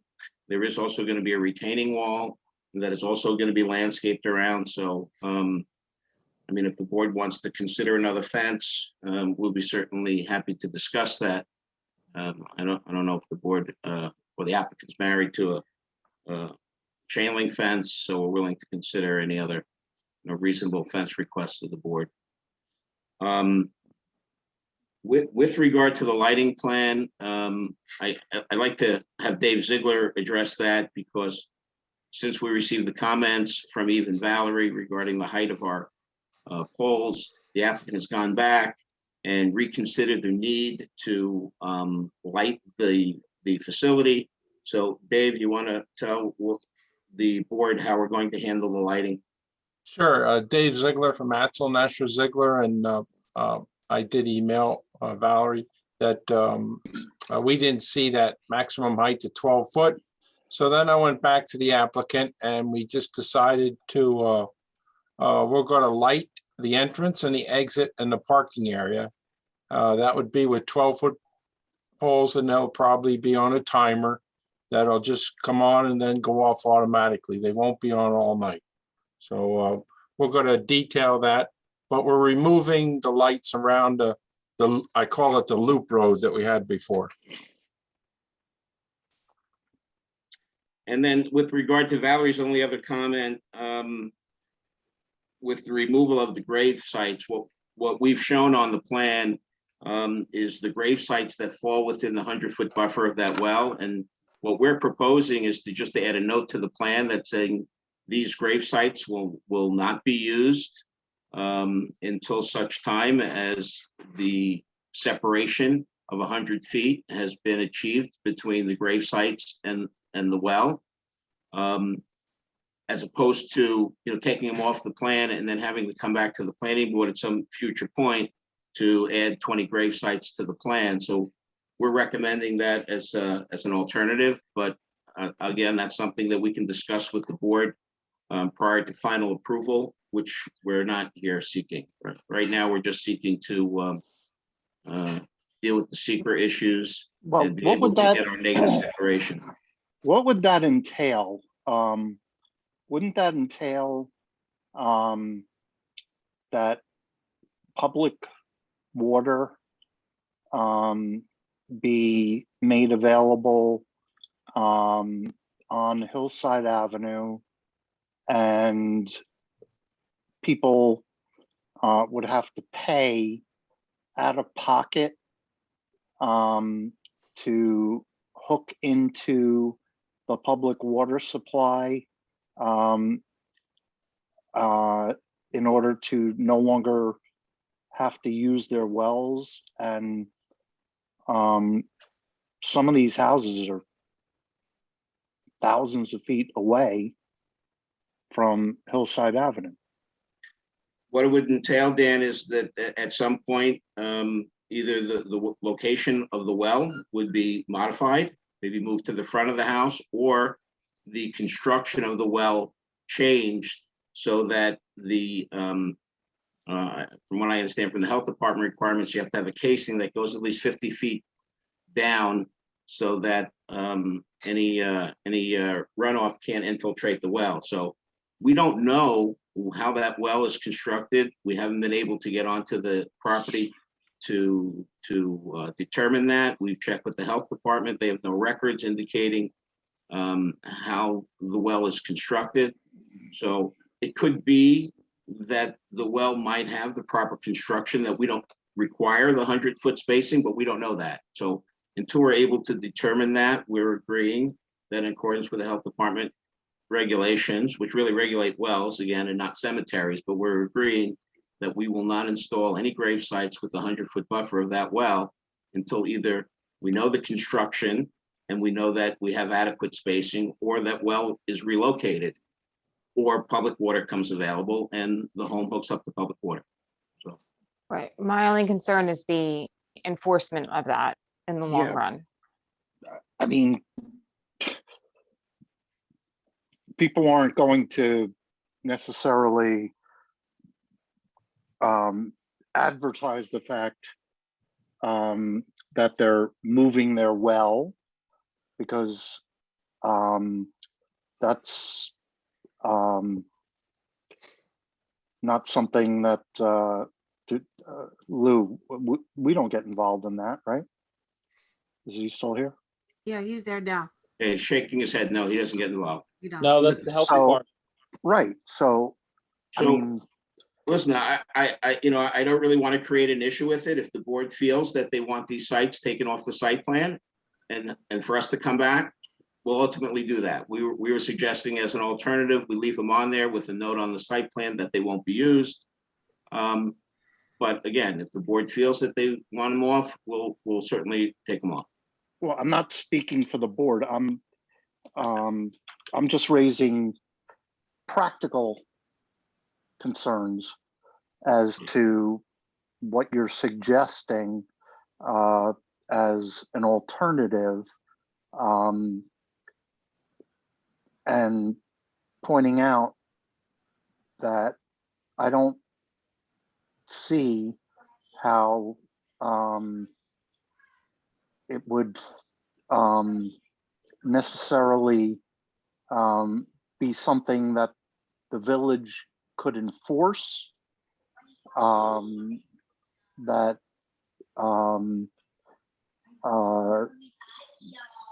you know, I mean, if we're not a permitting agency. Dan, I understand your concern. I understand the enforcement, and we'll take them off. We won't show them. We'll follow with Valerie's recommendations. We'll remove those grave sites from the plans, and whenever we're ready to reinstall them, we'll come back to the board and we'll make application for approval for those additional grave sites. Yeah, I mean, we're talking 25 out of 10,000, correct? Correct. Give or take. So we'll just take that issue right off the plate, and we'll take them off the plan. Well, listen, guys, don't put this on me. No, I'm not putting it on you. No. It's not that it's not a big enough issue that I think we need to waste the board's time with. It's, you know, 6 of one, half dozen another, whether we leave them on and have a note that we can't use them, or we take them off and come back to you when we're ready to use them. Just put it in the kitchen. It's really not that significant. No, so but it's not to create any issues and to eliminate issues. We agree to take them off the plan. I don't want to leave the impression that I'm giving advice, don't do this. And this is why. I understand, but Valerie's made the recommendation, and since there are concerns about enforcement, we'll follow her recommendation. I'm just curious, Dan, I'm just curious, what would generally be the procedure if somebody violated this this well buffer? Let's say a neighbor of mine had a well, and I did something that was in violation. I don't know that anyone would ever know. Right, not until there's either an actual environmental problem or somebody gets sick or something like that. Complaint. Right.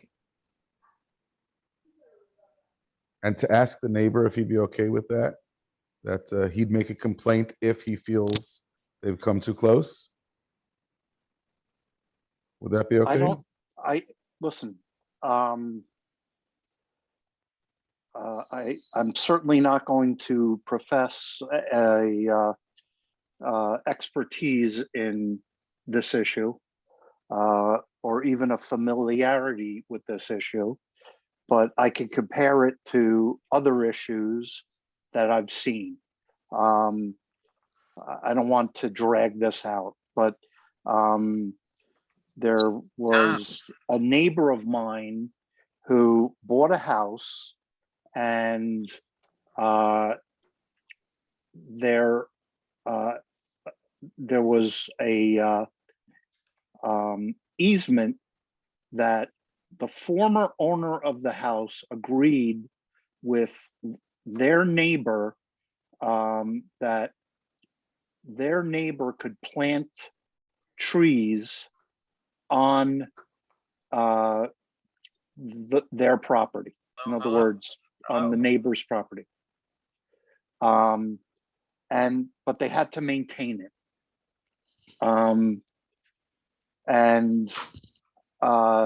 Their attorney missed it. The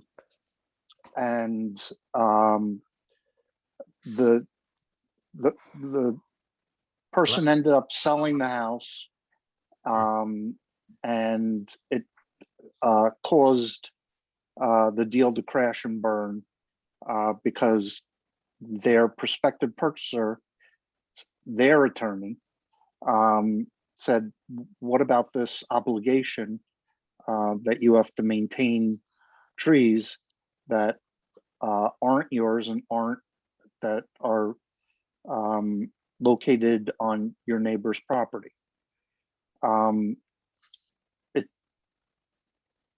I know it's not even close to being a similar situation, but what I'm trying to point out is that something like this, the average person wouldn't know that there has to be 100-foot separation between a grave site and a house with a well. Okay, but I think if they're agreeing to just forgo these 25 or so lots or grave sites, that's probably the easiest way to go. I agree. I think it's a good idea, Valerie. Can we move on? Well, I don't even know what you agreed to. We You're taking them off the plan. 25 off the plan. Okay. Let's move on. Thank you, John. Okay. Eve, did you have comments? Yes, thank you, Valerie. If you're done, I can just jump in for 2 minutes. Most of the comments in my letter have been addressed by Valerie already. My letter is dated May 21st. I'll focus more so on the couple of issues that haven't been touched upon. Namely, number one had to do with the access along Hillside. There is a minor road widening of the pavement in that area. So I wasn't quite sure if the Nelson Pope traffic consultant was going to look at that for turning radius, or if Dave Ziegler could certainly put a turning radius on the plan and show that the vehicles can easily get in and out of the driveway. Hillside, as we know, is a town of Ramapo Road. So the town would have to weigh in on any modifications to the roadway, as well as the off-site drainage improvement. So the on-site drainage improvement is under the jurisdiction of the village, and I have reviewed that in a preliminary nature. There are a few minor comments I had that I already discussed with the engineer for the applicant that they've agreed to modify. But again, the off-site improvement has to be approved by the town. I don't foresee the town having any objection. It's a, I looked at the improvement that's being proposed. And essentially it's just the extension of the storm drainage pipe down the road. Let's see, we talked about the trees already. We'll skip that. We talked about buffering. Oh, just to mention chain link fence versus another material. We would just have to be careful because behind the chain link fence and between the retaining wall and the proposed fence, there is a line of proposed vegetation. So if it's a solid fence, the vegetation would most likely not get enough light. But that's not to say that the material of the fence can't vary. Maybe where you do want the screening, it could be a solid fence. And where you do want the light to come through, it could be the chain link fence. I'm going down a lighting plan we talked about. I was asking the same thing about hours of operation. And I think personally, I think less is better. So I actually like the idea that the light poles around the loop road are being eliminated. Stormwater we talked about. Pollution prevention plan, they know what they have to do. Stormwater maintenance agreements is typical. And I agree with Valerie. I think those grave sites should be taken off the plan, and that 100-foot radius from the well shall be labeled on the plan. So future boards understand why those handful of grave sites were removed. And in the event the water line is continued on Hillside and that particular resident decides to connect to it, then those grave sites can be once again returned to the plan. There were going along with the wells, again, I don't know, Dave, if you ever located the other wells. I think there were 2 more lots that didn't have wells shown on them. I don't know if it was because it was outside of the 100 feet or if you were unable to locate them. Paul, you want to answer that? You contacted the people. We tried to contact them. Paul tried. Go ahead, Paul. Yeah, so the board had requested us to reach out to the property owners. We wrote letters to all the property owners, the 3 property owners that own property on the east side, as well as 3 property owners that own property on the left side. We did hear back from 2 property owners. One had requested that we maintain a 100-foot buffer to his rear yard, and unless we maintained a 100-foot buffer, he was not going to allow access to his property to locate the well. Another one who's further down, who's not really adjacent to any of the sections where the grave sites are proposed, his attorney has been in touch with me, and we're going to have a conversation next week. He's been on vacation for the last week or so. So those are the only 2 properties, and those are the properties to the west side of the our premises along Hillside. So we were not able to get any communications to the other property owners to the east. I think Dave did find some sort of a well house on the property that to the east, that's right on Hillside Avenue. I forget the number of. Dave, you know the number of that property? Is that 40 Hillside? Tax lot 4. Yeah, and that well house that he's located, if that's where their well is, that is where the well is from the lady. Yeah. Yeah, so it's well in excess of 100 feet. And then you have the last house at the end of that road. We don't know. Which we don't know where it is. The house is, I guess, was foreclosed. It's now owned by a bank. We've written to the bank and we haven't heard from the bank. Okay, so potentially we have, that would be in the back there, lot 6. Yes. Potentially lot 6. And there's going to the west of the property, there's potentially that one lot, lot number 3. Correct. I think everything else has either been located or out of the area. Out of the area. Well, actually, what is property now or formerly of John Keeley, lot 38? That's the one Paul's talking to. Okay. That's the one where I've been in touch with Mr. Keeley's attorney, and so that's under discussion. Great. Yeah, but if you look at the aerial maps, you'll see that the area behind these homes is very heavily wooded. It's wooded, yeah. It's very unlikely that their wells would be behind the homes. If they do have wells, it's more likely that their wells would be situated closer to the homes and not all the way back by the by the property lines where we're proposing the grave site. So I would agree. Okay, but those are just a couple of items that are open, but the solution is easy. It could be the same type of solution you've already suggested for the other well in close proximity. So I really don't have any other engineering concerns. That's all I have to offer with my report. Thank you.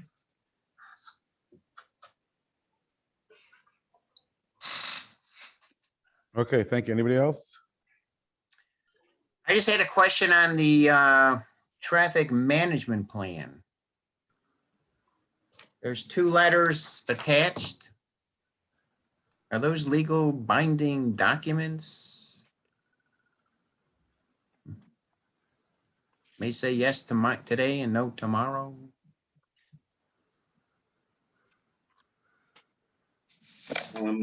Is it a legally binding document? Yeah.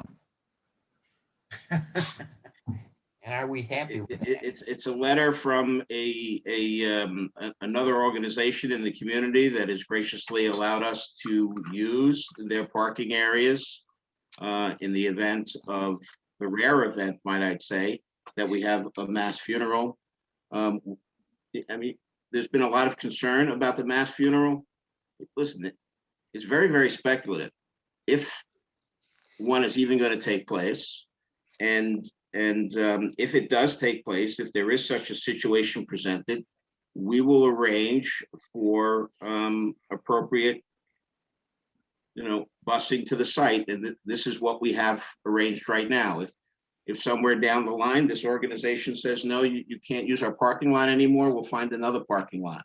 The other organization is, they're local volunteers. They work closely with the police department, and they've agreed to coordinate traffic safety during a mass funeral in the event it becomes necessary. We don't anticipate this happening. I mean, this is something that happens, once maybe every 20 years. And in the event it does happen, we have a plan to deal with it. All right, but the short answer to your question is no, they're not legally binding. Correct. That would require an easement or an irrevocable license or something like that, which would be filed with the Rockland County Clerk.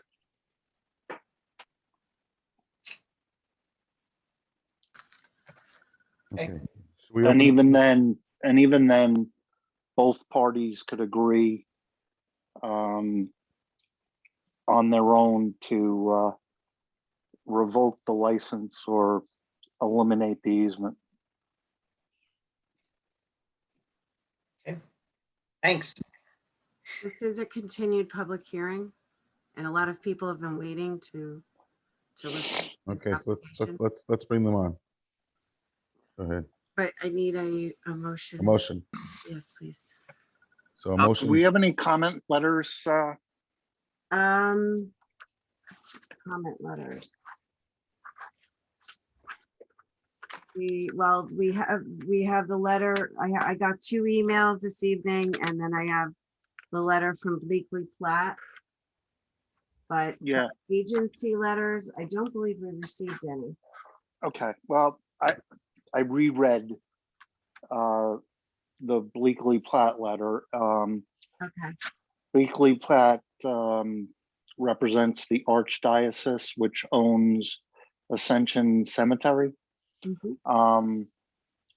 One of the things that they pointed out, and I don't know if it's accurate, but they're contending that they were entitled to written notice and that they never received written notice for any meeting. Is it accurate that they're within the zone that would be entitled to actual notice? Yes, they're within the zone and we noticed them. Well, and it was continued till tonight, so there was no notice for tonight. No, that's not the point. They're contending that they never got notice. Is it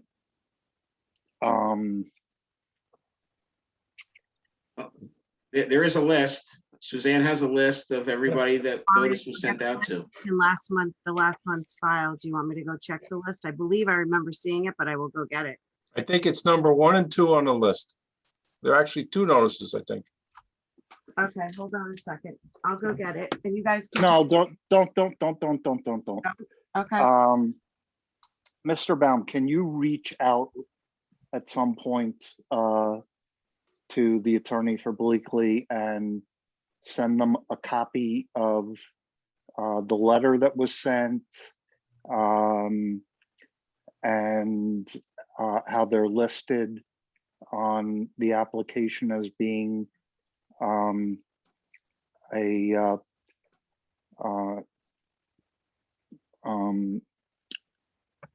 neighbor which had to be notified? I will do that, but I just want to point something out to the board. At last month's public hearing, we had testimony from a gentleman by the name of Louis Petruzzi. That's correct. As a representative of the St. Patrick's trustees. And at that So meeting. add that to your letter. All right, but I just want to know that he was there at the last public hearing and he made the same comments that Bleakley Platt makes in their letter. At that time, a month ago, he said we didn't have time to review the plan and we need more time. And they had another month, and here it is, 5 o'clock the night of the meeting. Their lawyer says we need more time to review the plans. And we just saw the plans. Yeah. So I just want to point out that they were in attendance. A representative from St. Patrick's was in attendance at the last meeting, was familiar with our plans, and requested an opportunity to review the plans. He had that opportunity, and here they are tonight asking the same thing. And I think the issues that they raised in their letter have been addressed by Eve and by Valerie, and I think the village's interests are well protected by your professionals that do a very commendable and excellent job advising the board and making sure that regulations are followed. And I think you can defer to them and not have to wait for the trustees of St. Patrick's to tell you that the stormwater is okay and runoff is okay. And I'm not suggesting that at all. All I'm saying is we received this letter. Let me see it. 5:08 tonight, and I think it would be appropriate for you to respond that the contentions that they made with regard to not being put on notice are in fact not accurate, and detail why they're not accurate. Excuse me, this is Matt Parisi. Can I be heard on this point? I'm the author of the letter. That's up to the chairman, but at some point, yes. The question is whether it's now is the time. Because right now we're going through letters that we received from interested parties and interested agencies. Okay. Thank you. And then Just we'll let me open it know up when- to the public. Okay, thank you. Thank you. What else do we got, Suzanne? I didn't get, that's all I've got. Okay. There was a letter.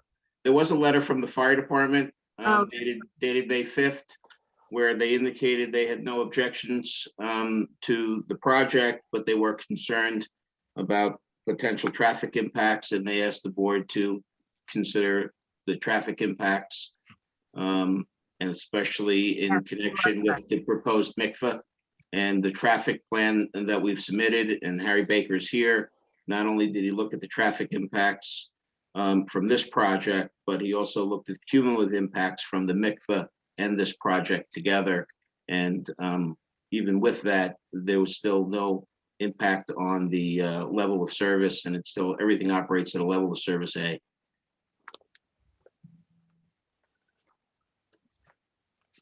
Thank you, Paul. I got stuck in the stormwater pollution thing.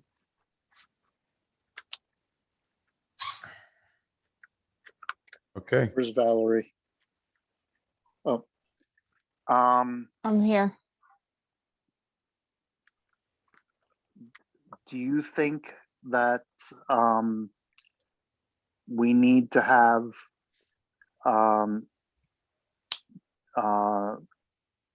Harry Baker's report, or however you want to characterize it, reviewed by our traffic consultant? Or do you feel, I mean, you've read it. So I read it, when I saw everything was a level A, I didn't right away pass it on to have it reviewed. That being said, they have to go to the zoning board, so there is time for that traffic report to be reviewed and to have, a response by next meeting when the applicant would appear back before the board.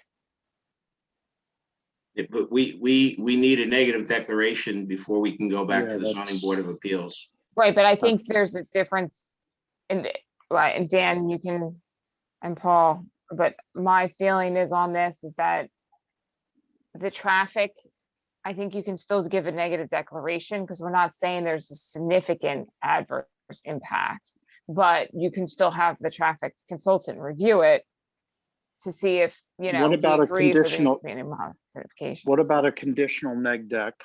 I wouldn't advise that because there's a lot more steps to that. I don't think the mitigation that would be, I mean, truthfully, the project's not going to have a significant adverse impact on traffic on a day-to-day operations.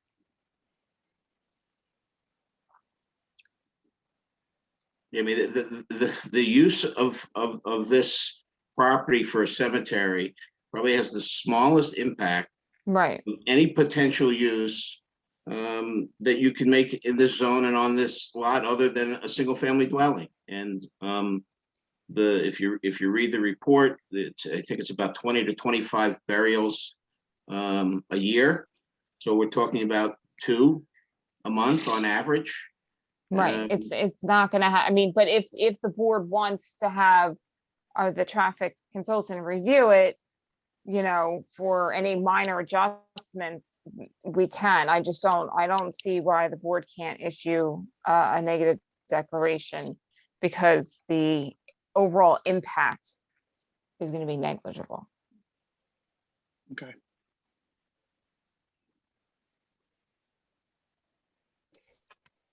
All right, you, Mr. Chairman, We open up to the public? You got it. That's where Okay. we're going. So do we need a motion again, or are we still open? We're open. Okay. So Suzanne, take it away. If anyone would like to speak, can you just raise your hand?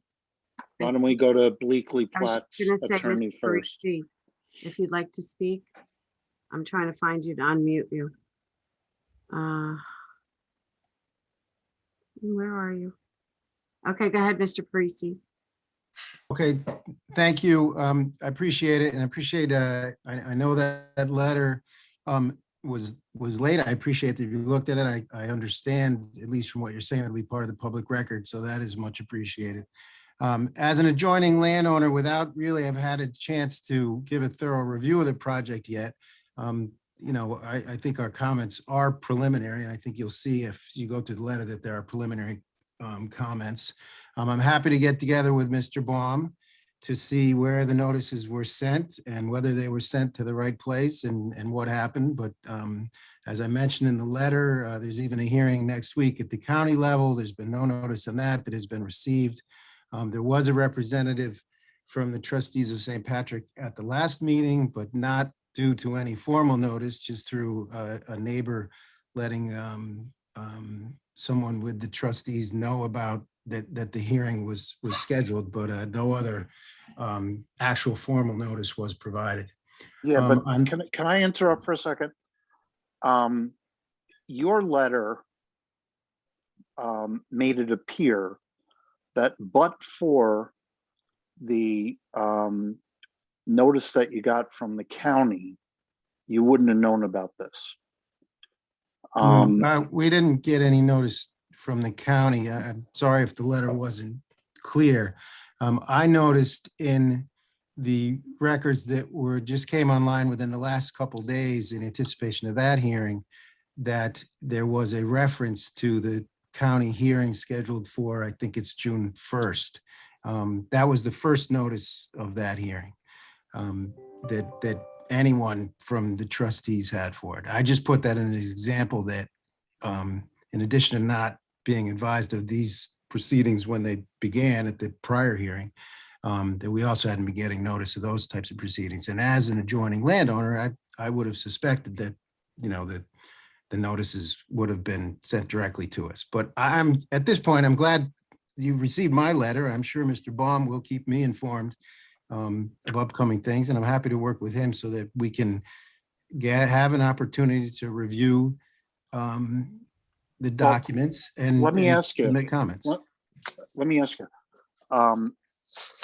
can you advise us what address So in the future,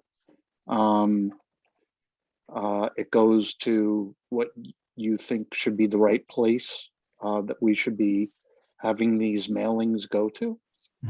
Yes, I can do that. Right, as of now, you can address them to me. You have my address, but I can No, but- also get but to what- you or yeah. Mr. Baum the direct address for the trustees so that we can make sure there's no miscommunications in the future. Because my understanding is that the way that the address is determined is from the tax records at the town of Rampo assessor's office. Even though you're tax exempt, you're still on their list, and the address would probably have been garnered from that document. So I think it might be the St. Patrick's Cathedral address in Manhattan. okay. I'm pretty But- sure it is, but I'd have to look in the tax program. 1011 First Avenue. Yeah, it sounds familiar. So I don't know how anyone would know to send it to any other address. Especially when we get the labels from the town of Ramapo from the assessor's office. That's how it's done. Okay, looks like two more people are waiting. Okay. Would you like me to address the other comments in the letter, or, I mean, I can rest on those comments as long as they're being considered. You know, the property line issues are important for an adjoining landowner, and the restroom facilities are also issues that I think could become an issue in the future. And given, you know, obviously we want to do a thorough review of the stormwater management system, given that the discrepancies in the you know, the land levels, you're 50 feet higher in many places than the adjoining property. So the cemetery would be subject to stormwater runoff, we would expect. So we would like an opportunity to review that in order to, you know, in order to make sure that there aren't problems in the future. Well, Mr. Chairman, if you don't mind, Mr. Astami, is it? Yes. Yes. You prepared the site plan? I prepared the stormwater management plan. Okay. Who prepared the site plan? The woman who had to leave? No, that's the landscaping plan. Okay. No, the firm did. That's Nash Ziegler. I worked on it with. Oh my God! There Yeah. you are. Okay. I was just looking at the topo. They're uphill from us. Did you do a survey? Sure. It's a filed map. It's a filed subdivision map, and it's bordered by stone walls. Okay. So where would the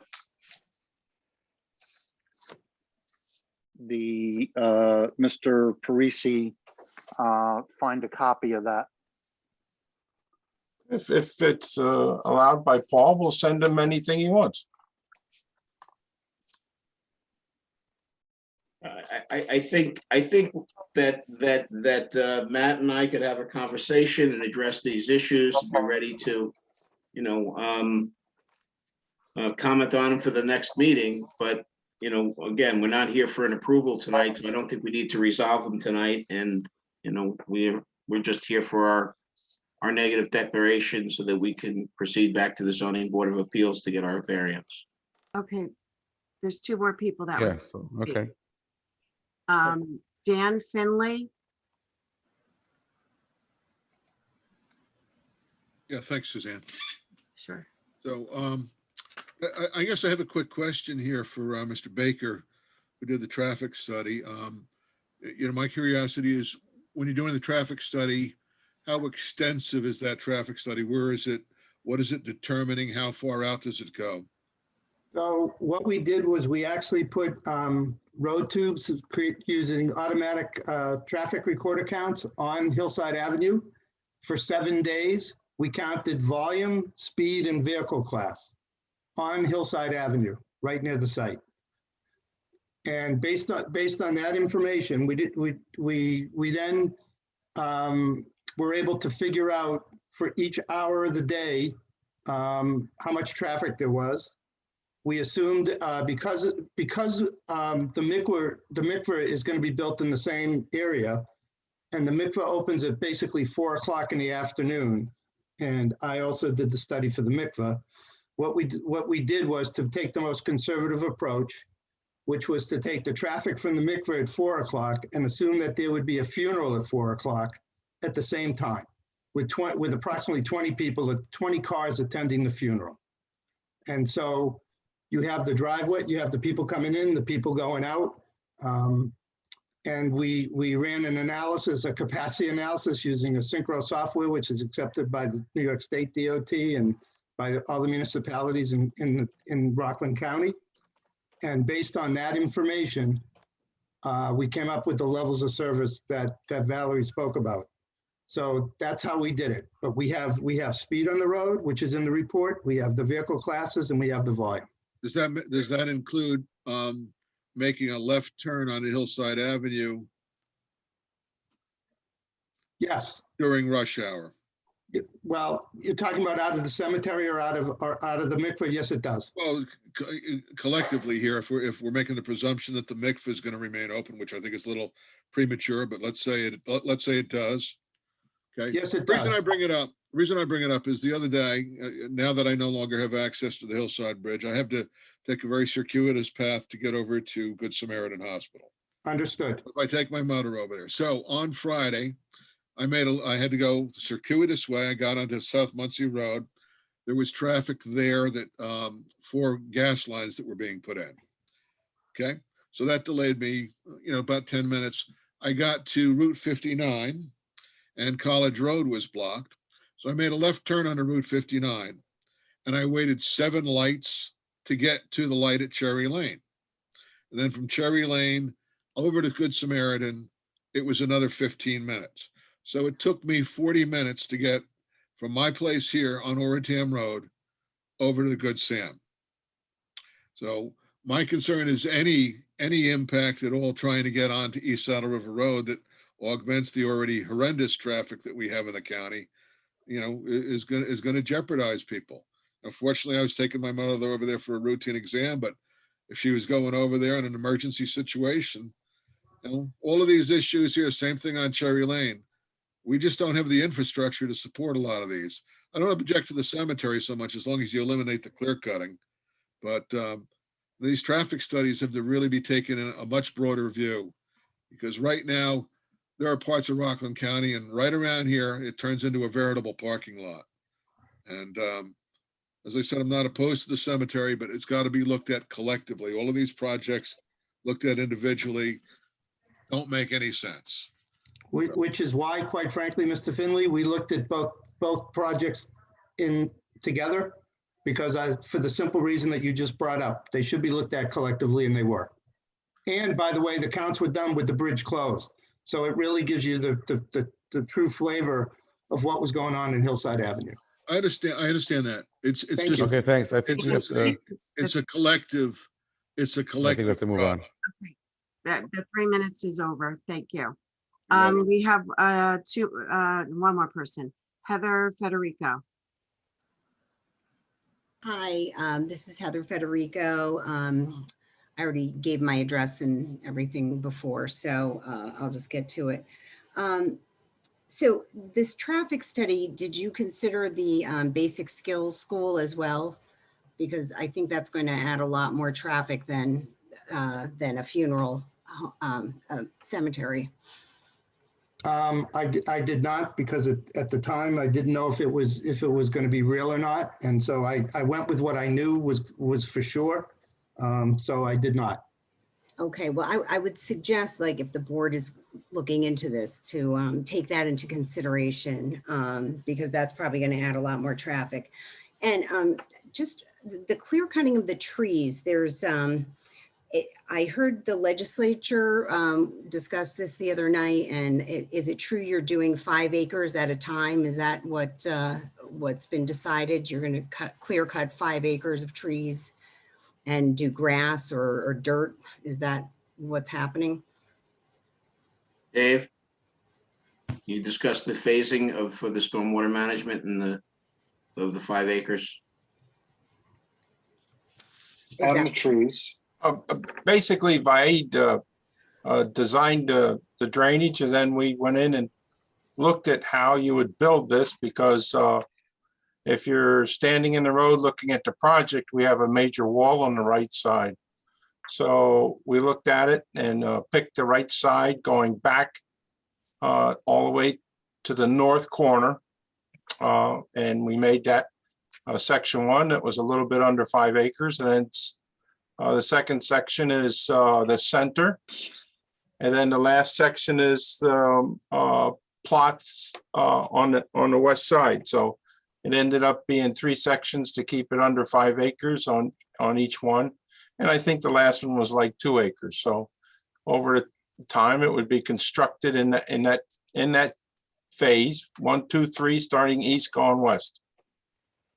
I just am a little concerned with these are going to be primarily what they call green burials, correct? Where there's not going to be I'm just, where all the research we've done, we've heard that trees are a big part of the process of keeping things that are cemetery, to help the process of the chemicals into the water, not getting into the water. Trees drink a lot of these chemicals. We're just confused about why you would clear cut so many trees. I thought that was part of the process of a green burial. Basically, this firm has done or worked on at least 3 cemeteries, one in Nanuet, one in Haverstraw, this one, and another one over by Brick Church Road. And trees are not a welcome visitor to cemeteries, because over time, they really destroy headstones and make it so that later on, when the tree dies, it's almost impossible to get it out without disturbing underground. That's about as easy as I can put it. So what we do, instead of trying to save trees in the middle of a cemetery, is put trees around it. And that's what we're doing. We're, basically cutting a few major trees down, but, revegetating around the edge. Okay, thank you. Okay, there's one more person, David Kornhauser, and I actually have an email from an Amy Kornhauser, but. And Mr. Phillips is raising his hand. Okay. And yeah, he's raising his hand physically. Let's do Mr. Kornhauser. I'm here too, Suzanne. Oh, okay, I see you. Go ahead, Mr. Kornhauser. Well, you don't want to let those other people go first? Hello? Hello? Yes, hi. My name is David Kornhauser, and I heard people asking about the traffic. As we all know that if not a cemetery, we're gonna have over there 32 residential houses plus a school of 40 or 50,000 square feet, which is gonna bring much, much more traffic to the area than a cemetery for a funeral that you have a few cars. So if something is to be worried, is to stay with the existing plan and leave the 32 houses. There is much more to be worried about traffic than to have a cemetery over there. Thank you. Thanks. Mr. Phillips?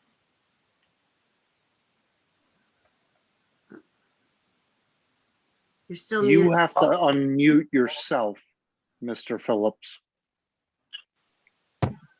That's On better. your computer. Yeah, there you go. You got it. My big concern for myself is it's really late. And I don't think it's fair to the public to not continue this again. All right, maybe start it earlier. Because I start work at 3:30 in the morning and I'm pretty much finished right now. All right, so my comments, but my main comment here though is that the project is going to be, the end of the project is going to be 15 feet from my pool edge behind my house. All right. And when we had the gates of Zion, there was a 125-foot tree line there left. Buffer. A buffer. All right.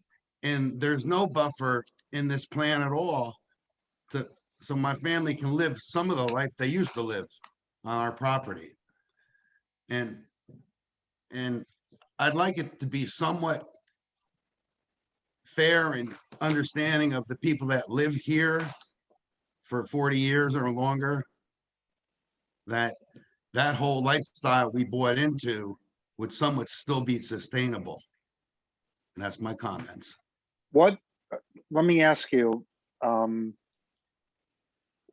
what remediation measures do you think would help you feel more comfortable? Obviously, it's going to be a drastic change no matter what, but can you think of some remediation measures that the applicant can provide that would give you at least some measure of screening and buffering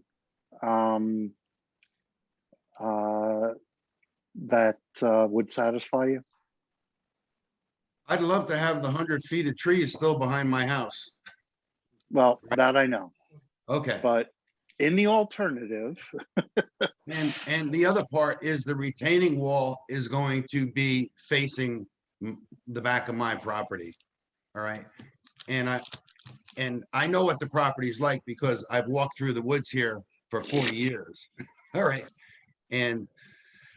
But we need a buffer of some sort. And I am the guy with the well. And it should be 200 feet. All right. And originally it was supposed to be 200 feet. That used to be the law. And now it's 100 feet. All right. Hold on. So I'm confused. You have a well. I have a well. And there's supposed to be 100 feet separation from a well and a cemetery. How does that square with the 15 feet? The spillway is beyond the burial sites. So the spillway is right against my property line. And then the roadway is just past the spillway towards the grave sites. Headed on the west, headed west from my house. All right. I'm not asking for a lot here. I just like a little consideration, a little courtesy. Yeah, I'm trying to figure out what would, what are you really, asking for that would be obviously not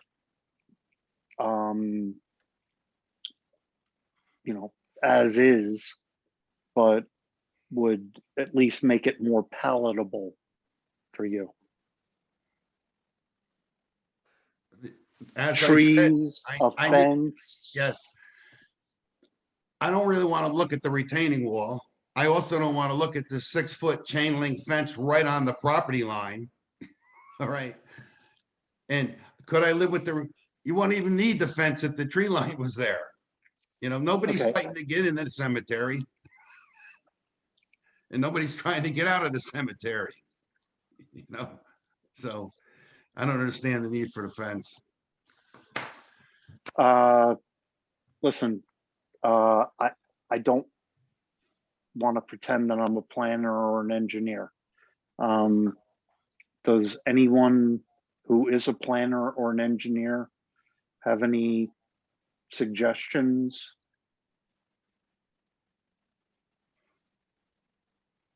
Well, it might be best if the applicant maybe reaches out to this property owner directly. And then maybe there's a couple things that could be taken care of between the We- two property owners. We did reach out and we were not contacted.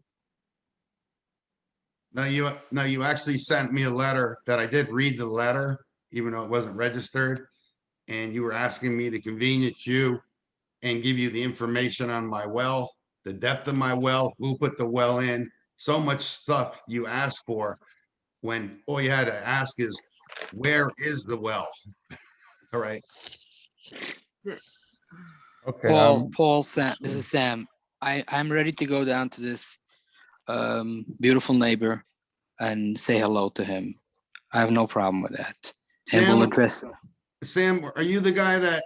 Yes, you're the one who I called you. You told me exactly where the well is, and I'm thanking you for that.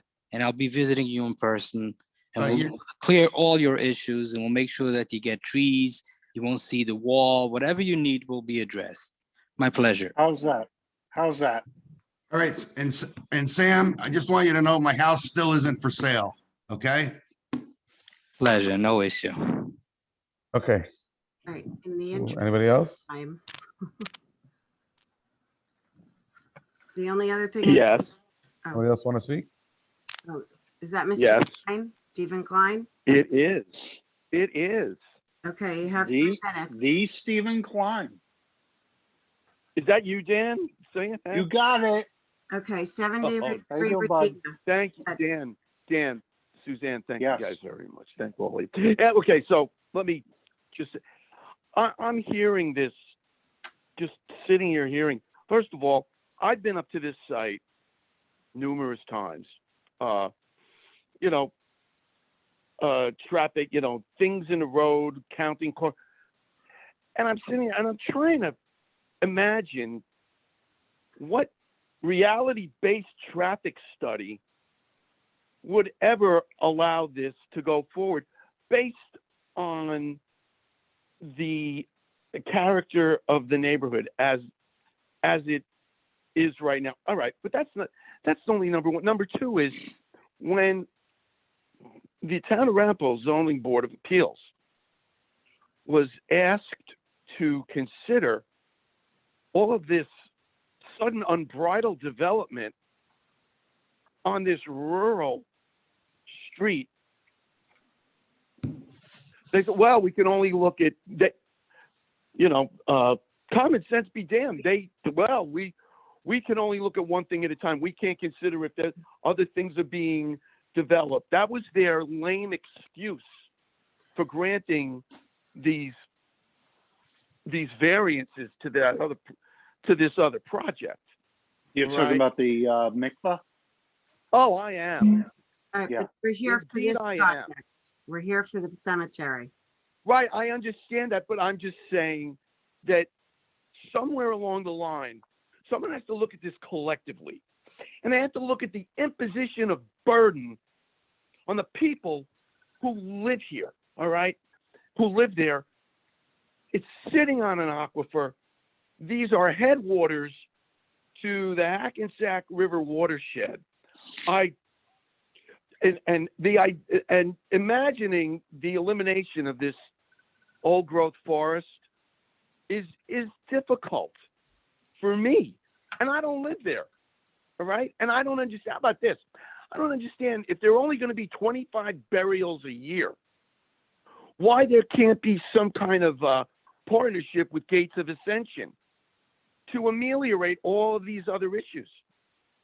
That's just me putting out some kind of a solution. Someone said, well, it was only going to be 25. It was only going to be 25 burials. You already have a cemetery there. Can't you enter in some kind of a partnership, like a subcontract? I have no, and I do not presume to understand how this works the same way Dan has not presumed that, He's a planner, the same way. But to me, there's the solution right there. But that's just me. Okay. And I want to Okay, thank it's everybody. I think we have to wrap it up. Thank you. Thank you. Thank you. Thanks, Dave. Welcome. Okay.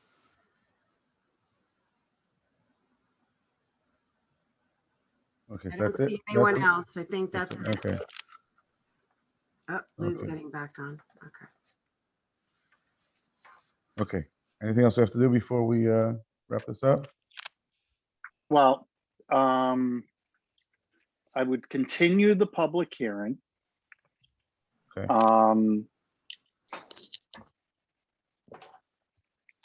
We need to vote on the negative declaration. And then consider In that the order? negative declaration. But first, vote on continuing the public hearing. Okay. And again, that's a motion? Hold on. We need a date, and Paul, I just wanted to recognize that we already have Central UTA going to June. They have to go first as part of the settlement agreement. I have no choice. And we also have your other applicant, 1:30, that adjourned to that meeting as well. So I just wanted to point that out. Yeah, no, we would like to proceed to the next meeting. As we indicated the last time, we're trying to get through this process as quickly as possible. We really need to keep the process going. So we would like to get on the June meeting. Okay, so then Yehuda, we're going to continue it to June 24th. Okay. Yeah. So again, Dan, that's a motion? A motion to continue? Yes.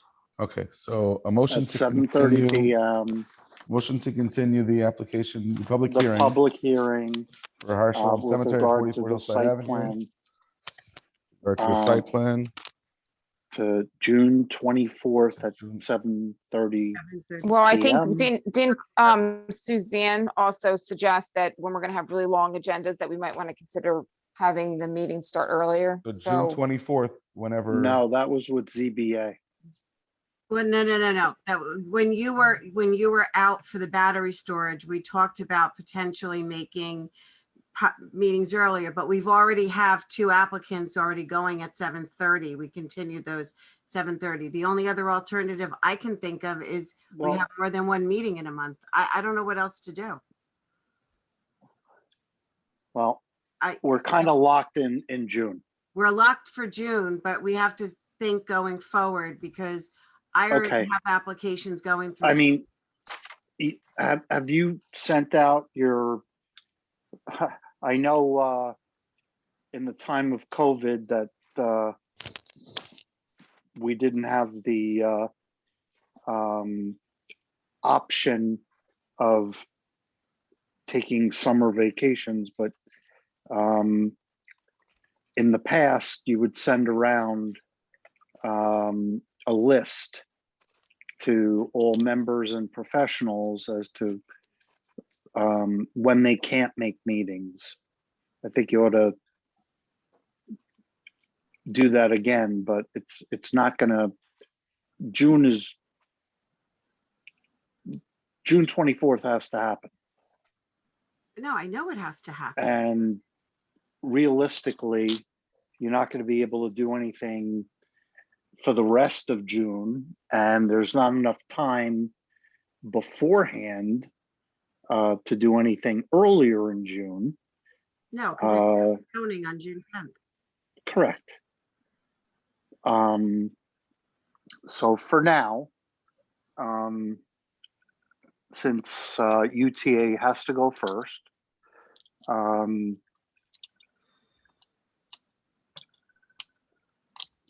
Paul, do you want this to be second on the agenda and State Street to be third? I will allow the board and its policy to dictate the agenda for next month. I just would like this application carried to next month's agenda. Okay, so whatever procedure or policies you apply in putting applications on, that's the way it should happen, whether this is second or third or fourth. That's all I asked, that it be Okay. on. So All right, let's introduce the motion then. We have to repeat it. Now I got to continue the public hearing till June 24th at 7:30. Okay. I need a we- second. Well, Second, correct. who's the second? I'll second. Thank you. All in favor? Aye.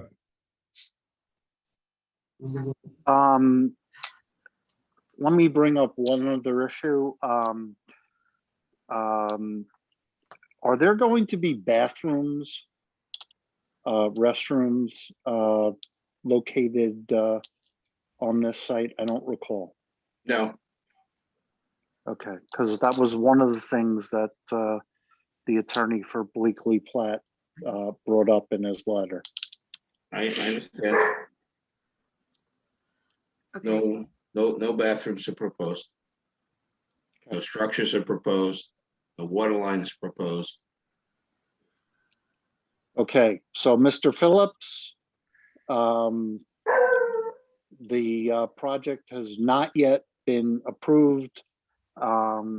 You have an opportunity to, and I hope you take it up, to speak with Sam, to see what you could work out. Ultimately, it will be up to the planning board. But I think you ought to take up the opportunity to speak with him about mitigation measures. From what I've seen, they're very accommodating. They've met with other neighbors. So I'm not giving you legal advice, I'm giving you practical advice. Thank you. I'll meet with him. all right, then we need the Okay. other option. So the We have to last vote thing on we the need. neg deck. We need Oh, the no. referral. Oh, no, we need that first, yes. Yeah, I think What do what the board needs to do is to make the official determination, declaring themselves the lead agency, and then adopt the Neg deck. part 2 and the neg deck.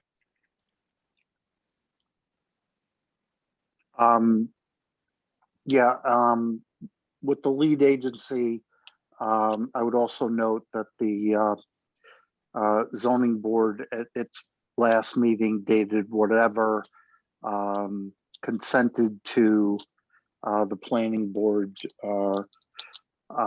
being the lead agency on this application. So, Okay, so we do it in that order. yes, So we're not yet lead agency. We have to. no, the motion would be planning board declares itself lead agency with regard to the Har Shalom Cemetery application, and notes that the zoning board of appeals at its meeting of whatever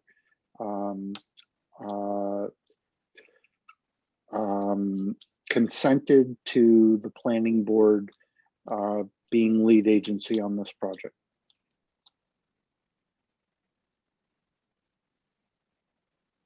Motion, So moved. No, I'm just kidding. I can't do I that. know. I'll Good make one. that motion because he's on mute. Sorry about that. Okay, Okay. all right. listen to and Do we have a myself talk. second? You'll second. You go ahead. Go ahead, John. Someone has to second it. Seconded. Okay, all in favor? Aye. Aye. Aye.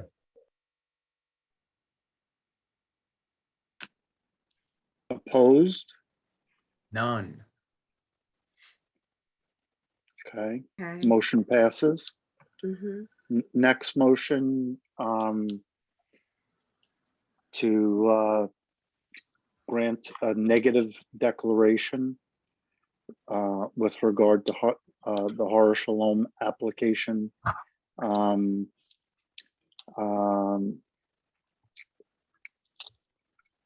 think we need to adopt the part 2 first. You don't have to make a motion on that, but if you want them to, you can. Okay. You could just note that a part 2 Right. was prepared. You don't need to vote on that. Yep. So what's the wording of our second motion So the second motion is to adopt the negative declaration if this board is for interested. this? Yes. And note that the part 2 was prepared by the village. And that's that. Well, can't we just say in accordance with the memorandum that Valerie wrote? Yes, you can just, yes, you can vote a motion to adopt the negative declaration in accordance with the secret regulations.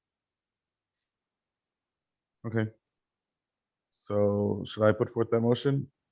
See if I can remember that. Introduce a motion to adopt the negative declaration in accordance with secret regulations. Second. All in favor? Favor? Aye. Aye. Opposed? Okay. Thank you. Thank Okay, you, everybody. congratulations. I need Yeah. a motion to adjourn, please. I know it's been a long night, and I just Well- want to thank everybody for having the fortitude to continue on, and we appreciate it. Okay, well, thank you for coming. Thank you. Motion to All right, adjourn. before, Oh, no, sorry, go before ahead. we do No. that, I just want to I want to reiterate that there is a requirement in New York State that every employee, officer, elected official, take a sexual harassment course every year. And if anyone, there's one being given in June. I know I've emailed everybody 3 times about it. Thank you. Okay, well, doesn't hurt.